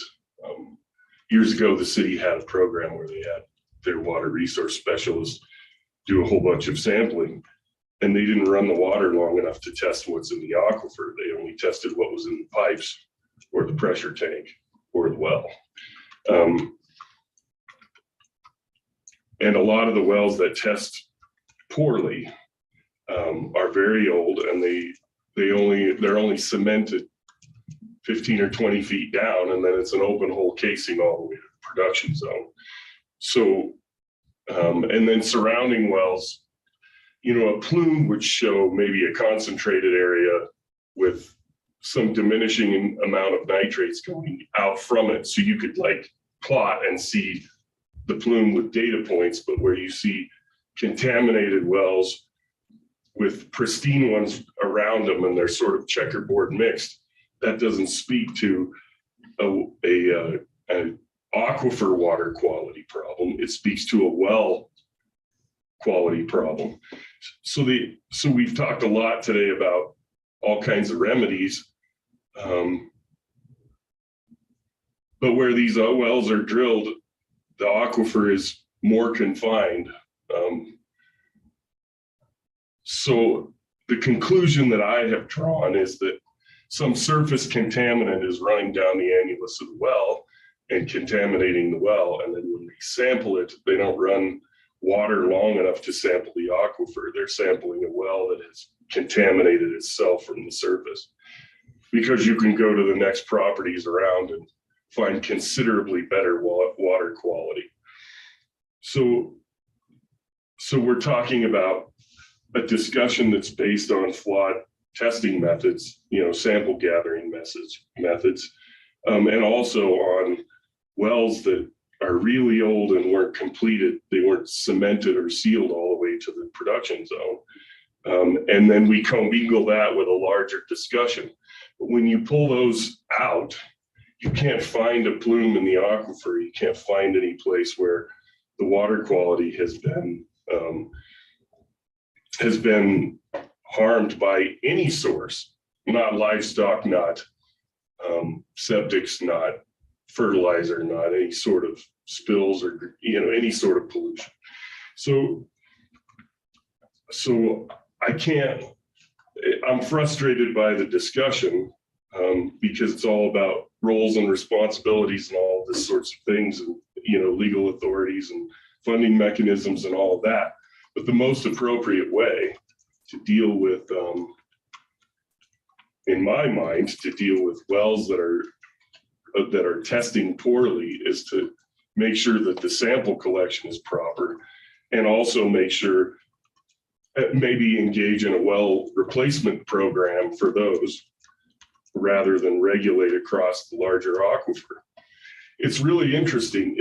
If we were to do the math on how much the city produces out of the Soldier Spring, out of the Soldier well, we could gather all of the effluent, you know, post-tank treatment, but like where it would leave the tank, the septic tanks, and go into the leach field. If we gathered all of the septic effluent for a mile around and directly injected it into that pipe, it wouldn't reach 10 milligrams per liter.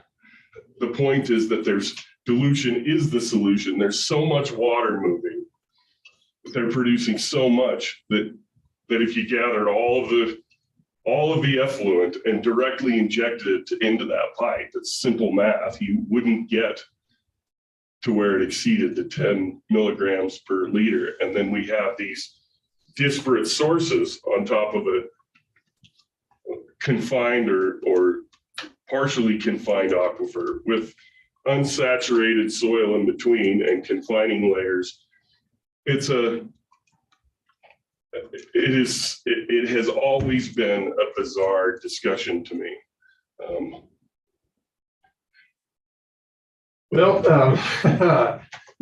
It's not a bizarre discussion to me. And I think there are plenty of professionals that would disagree with that proposition right there, and their studies and their stamps are there to prove it. However, I kind of want to go into a different direction with you. Maybe you guys were familiar. We did an electromagnetic survey with the city and the University of Wyoming, mapping parts of the aquifer, especially as they relate to I-80, because there was some concern that a spill of chemicals on I-80 might hit a recharge area, and then we would be in some sort of mess. Is that useful information to you guys as that study comes about and it is being interpreted, or is that something that's not really interesting, doesn't really work in your world? I'll give a general answer in that I think we're interested in any and all kinds of those studies so that, we're aware of, water quality issues within the state and how we can offer our resources and programs to help, depending on the results of those studies. Lily, do you want to speak from groundwater's perspective on that? I certainly would be interested to, and I think I'm aware of that particular study being conducted. Again, the more information that's available, and then evaluating it for protective measures in the event of a spill, it is not a bad thing. It was interesting. I think some of the stuff that people had thought previously was dispelled a bit. And the vulnerability was less than many people had suggested. And then going to a monitoring plan, I listened to Commissioner Richardson and think about, is there a monitoring plan that could remove some of those or make it accurate, right? So if there is things coming from a well that was poorly done, is there a monitoring plan that would give us that idea? If there is effluent coming down from subdivisions, is an effective monitoring plan, does that give you pretty good information on which to describe or understand wastewater discharge and your aquifer or not, right?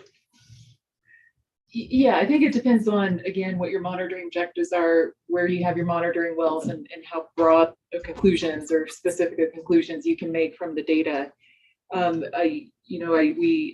reiterate that QA/QC is very important in any data collection program, and making sure that the data you're collecting is going to help you get the answers that you're looking for. I don't know if I'm answering your question in terms of if we're getting data from a well that may have faulty construction. Is there a way to tell from the data if it's from the construction or from the aquifer? Perspective. So for those particular situations, if there's, a contaminated impact, to the area, what we would do is look at that as part of a corrective action, trying to identify the source of the impacts to the aquifer and evaluating those wells, as a migratory pathway, the previous construction, their screen intervals and all of that. So that does go into, a wider investigation to evaluate those items. So again, as Administrator Sigmund had mentioned, it really depends on what your objective and goal is. Monitoring can be a follow-up to a spill or release or identified contamination, or just monitoring as part of an ambient program. My program has done ambient monitoring throughout the state just to collect some of that initial background information. And I'm certainly taking some of the information to go back to what we have available. And then we may reach out to you for identifying some other wells that may need to supplement our ambient studies. And part of that would be to look at well construction, and if there's no well construction information, it just wouldn't be a viable well for our study. So it ultimately comes down to what your objective is, but and how we would look at that information. So just to help you with my ignorance on monitoring wells, are there wells that you can place that remove some of the sampling errors? For instance, people not running the water enough, right? There's some in the pipes. Are there self-contained water monitoring stations that could produce real-time data without somebody going and checking or somebody pumping, or is that a world that exists? Again, I think it's based on the project and the objectives. You typically will place monitoring wells because there's a data gap in that particular area. So, as was mentioned earlier, if there's 5 wells that are showing up with high concentrations, and then next to them are another 5 wells with low concentrations, but they're spread out in a longer distance, you may introduce some wells in between those, or look at the well constructions and everything. So that's what we identify as data gaps, and look at that information a little bit more. But to your question of that is part of a project, but I don't think that is just part of standard procedures. It's typically associated with a certain objective. Sure. Yeah, anything else? Okay, well, thank you. I mean, this is, got to test before you know, before you can do something, right? And to understand it. So there has been some testing. It would be great to have a more reliable set of testing. We sit with, a gas station on our aquifer. And that's just is what it is. And, trying to figure out what is that look like, and when you could most readily identify if there was a spill, that would be a really important thing for me.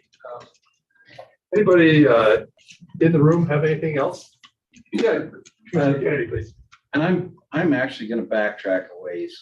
We talked about earlier, when you evaluate the county's program, is the only evaluation that you do on that whether it meets DEQ's minimum requirements? And to clarify that a little more, do you note items that aren't in DEQ's jurisdiction and provide information on who does have jurisdiction on that at a state level or federal level? So let me start with the first part of that question, and that reviewing the regs is one part of it. There are other requirements in statute that have to be met. Obviously, there has to be a written agreement that's signed by our director to delegate that authority. They have to demonstrate that they have qualified people to do the program, would be another aspect that we review, that we look at their personnel and their qualifications, make sure that they have the needed background and expertise to run the program. But the primary thing would be reviewing their standards to make sure that they are as stringent, that they have adequate enforcement authority to uphold their regulations would be another piece of that. And I need to look to Keenan in terms of the agreements. We would want to understand that agreement does need to be clear on what is the county taking on, what is the DEQ retaining. And perhaps we could, again, I foresee a working session with you guys, so perhaps we could kind of flesh it out a little bit. And my specific reason for the question is pesticides are mentioned in the existing plan, where that is entirely the jurisdiction of the Department of Ag. And there's a preemption clause in statute that says they're the only ones that regulate that. There's a mechanism if we felt that there was some sort of an issue in an area where we can apply and decide, yes, we need to place these sort of restrictions on the product so that people know the constraints they have if they want to use it there, or it might even prohibit use in a certain area. And that's in the delegation agreement or the regular? No, it's actually in another place in statute where the preemption clause is on pesticides. And I actually have worked with USGS. I'm on the ground and surface water monitoring group that sets the areas where we do those monitoring. And we've actually started to try and do some nitrate as well as we cycle around the state. But I just wondered whether that was an evaluation or whether something we ought to consider is whether any other agencies ought to review these delegation agreements as they go into place. Yeah, I would tend to think in regards to the pesticides question, I would tend to think that you might want to reach out to Department of Ag with regards to that situation. I'm not sure if you've identified other folks, and I'm not sure if we've internally had other agencies within the state that we've identified to collaborate with and incorporate into these delegation agreements. But I think again, it's something for us to consider when we go back into the parking lot. I think we'll need to look into that a little bit more deeply. I'm not familiar with the 1984 agreement in detail. The template that we use for our delegated agreements currently is pretty standard, and it's yep, we agree that the county or whomever can take over wastewater permitting for these systems. So I've not seen pesticides in those before. And typically, again, per statute, it's just an agreement between DEQ and the delegated authority. But we'd be happy to look into that question more. Yeah. I have a question for you all. The city and county, we have a tendency to go in a lot of different directions when it comes to aquifer protection. And it's sort of a cottage industry here. There's lots of geologists and hydrologists who don't have to leave home to go to work when they do the work here. It is my opinion that we spend too much money in the wrong directions. We've never studied why certain wells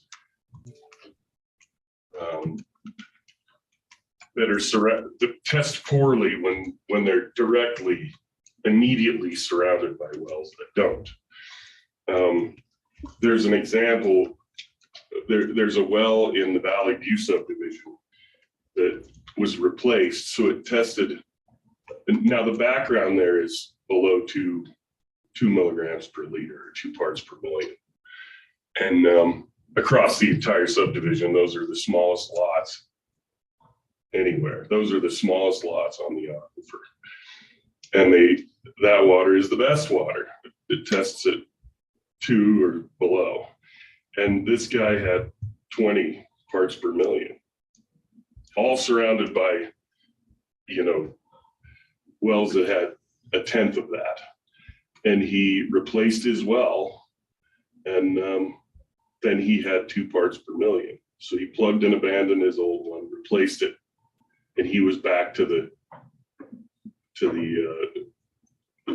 aquifer background rather than his own specific data. And so I wonder if there's a way, a jurisdictional way, some reason that the DEQ could find to look into the wells to the data we have on the smattering of wells that we've tested, and find out why they test the way they do. That to me seems like the most economical way to figure out the differences between data points versus background, as it comes to water quality in the aquifer. Is there any way you can do that? Investigate, maybe even with the state engineer, as to why certain wells test poorly. We can provide technical assistance for something like that. We do not have the resources to in-house, I think, do the kind of study that you are suggesting. Again, we can provide technical assistance on proper procedures, as can the SEO. What I would recommend is, I think what you're proposing is a study that you would need to find funding for. We could provide assistance with that. But again, that would be a county decision if you felt that would be a good use of resources to pursue that kind of study. We're here for technical assistance, but no, at this time, we do not have the resources. Well, that's what I meant, was funding and protocols or standards, so that we. Has the county, I know that there's been a number of studies and a number of, as you mentioned, between the city and the county with regards to activities on the Casper Aquifer. Has there been a monitoring well program of sorts to address the situation? There has, and I witnessed how it was collected, and there were issues with, because I know the process. So there was no. I don't want to describe it here, but there's a process. Yeah, and I think that goes back to kind of what Lily was saying. Yes, QC and that process was not followed. So if you just open the spigot and get a sample, that's different than not quite as pumping 2 well volumes. You have a water column. Sure, you need to replace the water column with water that. If you want to test the aquifer, you got to test the aquifer, not the stuff sitting in the. Gotcha. And so that was not followed. So that data, and there's been policy made, and all kinds of discussions on that without ever anyone, well, sometimes it gets pointed out, but it mostly gets ignored. So But perhaps kind of based on, that data is not reliable is the point. and so perhaps based on what the county wants to do going forward, and we'd be happy to help and facilitate where possible in the technical assistance and helping to pursue funding sources if that's something the county wants to pursue for a future. Yeah, I mean, I would monitoring well like to, program. I would like to see some technical assistance to write an RFP, so we make the RFP, make sure it asks for what we would want to ask for. Gotcha. I mean, we're basing policy and regulation across a huge swath of land on the east side of town based on numbers that don't necessarily distinguish whether it's the facility itself, the well, or the larger water quality. And we've been doing that for years, And at least a decade. And again, as Director Administrator Zygmunt stated, we'd be happy to provide technical assistance and help facilitate pursuing funding and the various funding sources that could be available. Yeah, and I just wanted to add to the discussion, right? We had a county study that was done by professional engineers and geologists and hydrologists, and it was stamped their professional signature. And so I'm not qualified, nor is anybody on this commission qualified to say that that isn't the case. Sure. And so I kind of want to move into a different realm. Mr. Chairman, I'm not qualified either, but I can state with clarity, because you're muddling it up a little bit. What was stamped didn't study that issue. You have this stamped thing and that stamped thing and this one and that study, and it's a cottage industry, but there's not a unified approach to how to assimilate all that data, because some of the professional practitioners discard data that doesn't fit their hypothesis. And that has been a problem for us. Mr. Richardson, I would. For a hypothesis to stand up, it has to be able to withstand all of the scrutiny that can be thrown at it. You have to welcome it.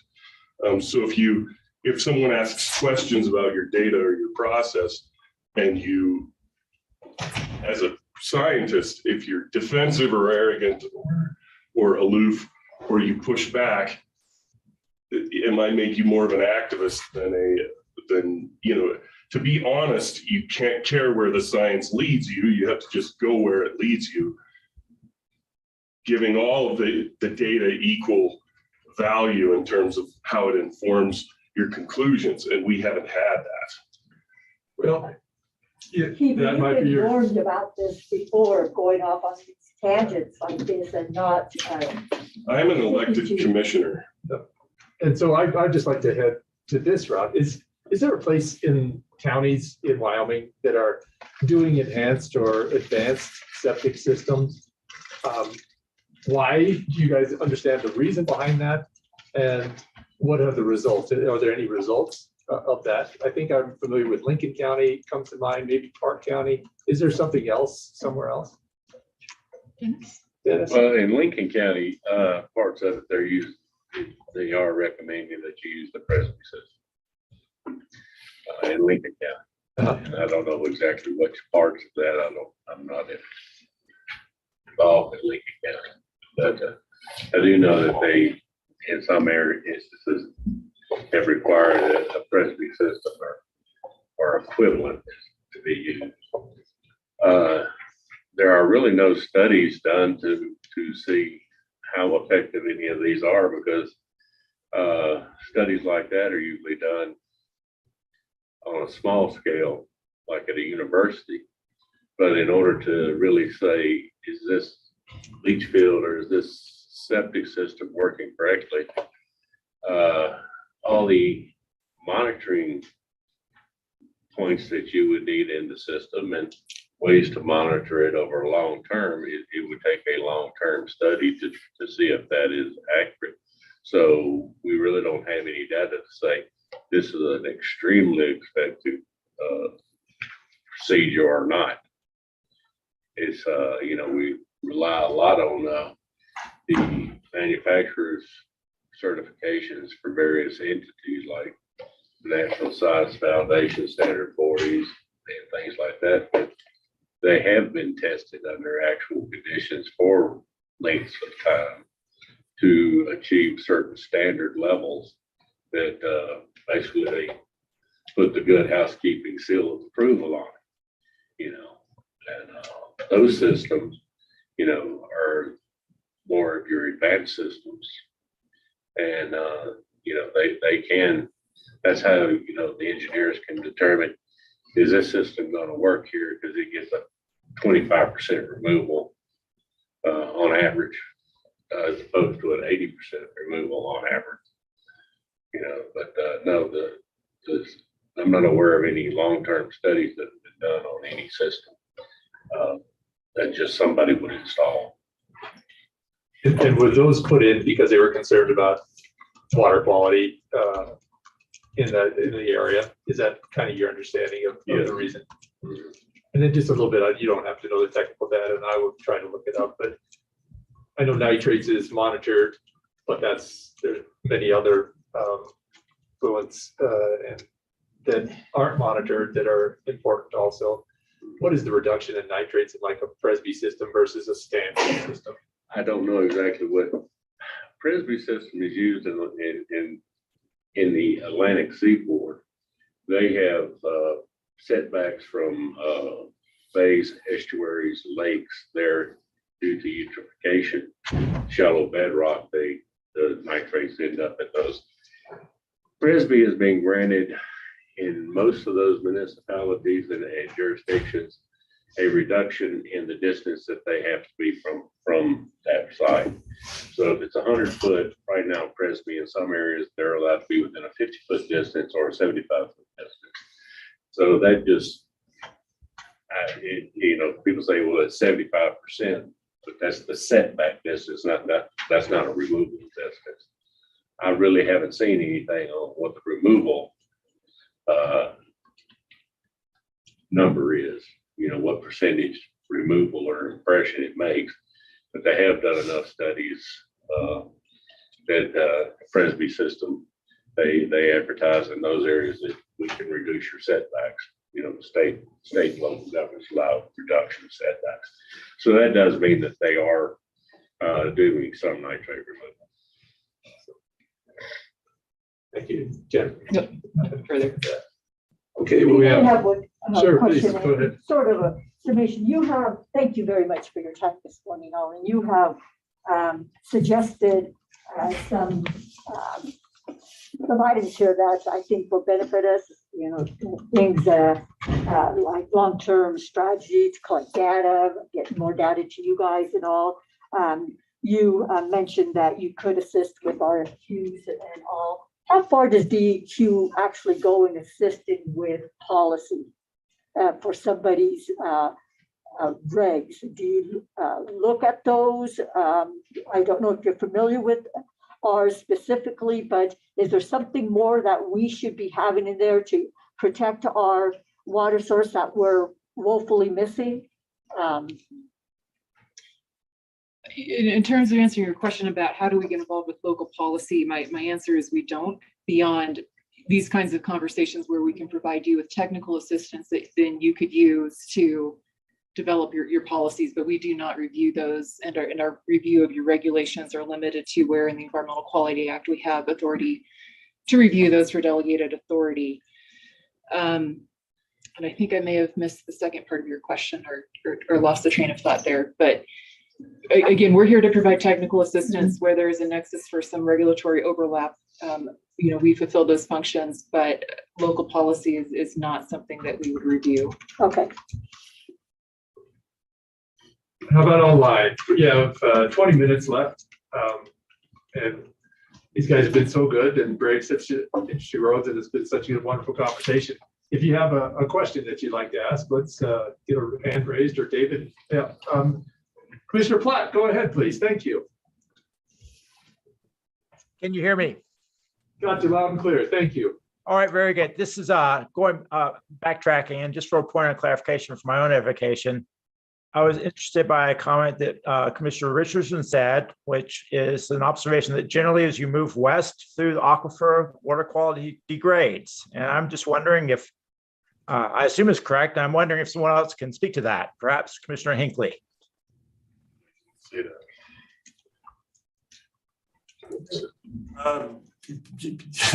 Yeah, Mr. Chairman, just briefly, I agree with Mr. Richardson. I don't know that DEQ has anything to add to this. They're the focus of today's work, but I'd be happy to share those thoughts. And I think basically Mr. Richardson correctly characterized that. Mr. Platt, anything else? Commissioner Platt? No, that's exactly what I was curious about. I didn't realize that, and it's interesting to me. Thank you. You bet. Thank you. David, anybody? Commissioner Kennedy, any other questions? Well, Commissioner Barra, anything? Commissioner Richardson? Yeah, I didn't say that. Oh, okay. Well, you were correct if you didn't. So, Yeah, it doesn't, water quality doesn't degrade to the further west you go in the aquifer. It's more protected, it gets deeper and more confined. So that begs the question, why are the newer wells are further east in the aquifer, and the oldest, most poorly constructed wells are shallower and in the west edge of the aquifer. So it's less about where they are and more about how they're made and how old they are. I never made a comment about water quality in the aquifer. I made a comment about wells and where they're located and how they're constructed. And based on growth, since it grew west to east, the ones down close to the edge of town are the oldest and funkiest, and are only cased to 15 feet down from the surface. And so for clarity for Commissioner Platt and Commissioner Hinckley and everyone, that's not, I don't even think I ever said those words, but in concept, I never intended to imply that water. Oh, yes, I did say that when you go west of the springs, the water quality deteriorates terribly because it's stuck there. You know, the springs create relief so that the water can recharge and then spring up. So when you go west of that line, the north-south line of springs, you know, where Pope and Turner and, you know, then the water it diminishes in quality a great deal because it's stuck there. So the water that we like and that we want is the water that's east of the springs, because it's always moving through the aquifer and getting relief out the springs. So yeah. okay, well, that's been clarified.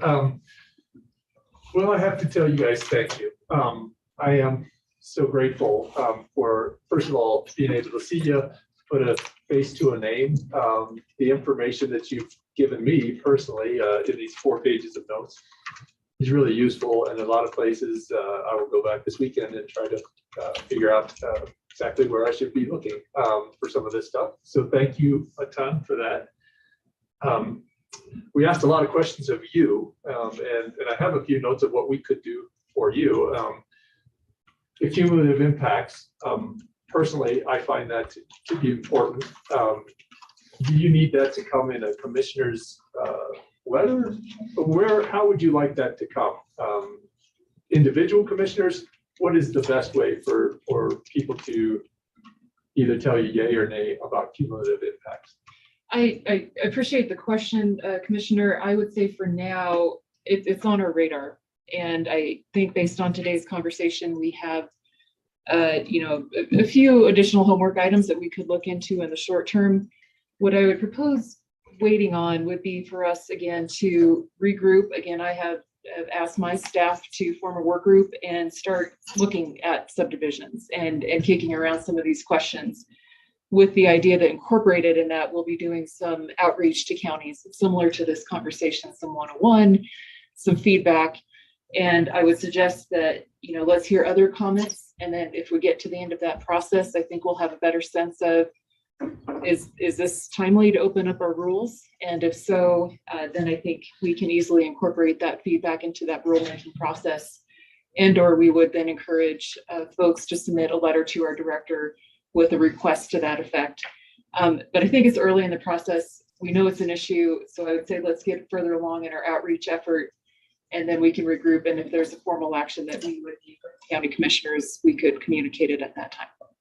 Super. Well, if other counties don't take you up on you coming, we'd love to have you back. And I'm sure there'll be questions that come to mind. I wish I would ask you, but they're not in my head right now. So, and thank you for being willing to send us the information on granting. It always is that piece that is so important. In a county like ours that is living pretty close to the bone, quite a bit. So if there's no other questions, we got real quick, just to follow, piggyback on yours. You're going to open up for some feedback from other counties. Have you not been approached by anyone in other counties as far as the cumulative impact? We've had similar questions from other counties. I would say we have not done this kind of outreach event with other counties yet, but we're being asked similar questions. And so again, we've been kind of working with counties on a case-by-case basis where they have a subdivision come up where they have a question or some unique circumstances, that's prompted some discussion. But I do foresee, similar discussions like this with other counties, or maybe a larger forum where we can bring multiple counties in to talk about these issues together. And how big does the issue have to be in as far as feedback from other areas in the state before DEQ opens up their regs and decides to maybe take a look at that again? Yes, Commissioner, that's a good question. There's no defined threshold.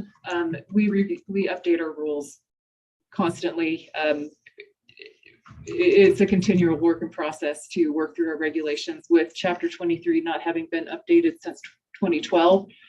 In my mind, it puts it fairly high on the list for us to take another look at. So I can't commit today that we will reopen it, but based on the feedback that I'm hearing, I think it likely that we will reopen that. And then that just comes down to resources that we have to work on our rules. We currently have 4 other rules underway. They tend to be a year at the very least to get any modifications through. So they are heavy lists, as they should be. They do involve quite a bit of outreach, presentations to our advisory board for their recommendations, and the presentations to the Environmental Quality Council for final adoption before they go to the governor for signature. So they are a pretty big lift, but Chapter 23 is already pretty high up on my list of ones to consider. Thank you.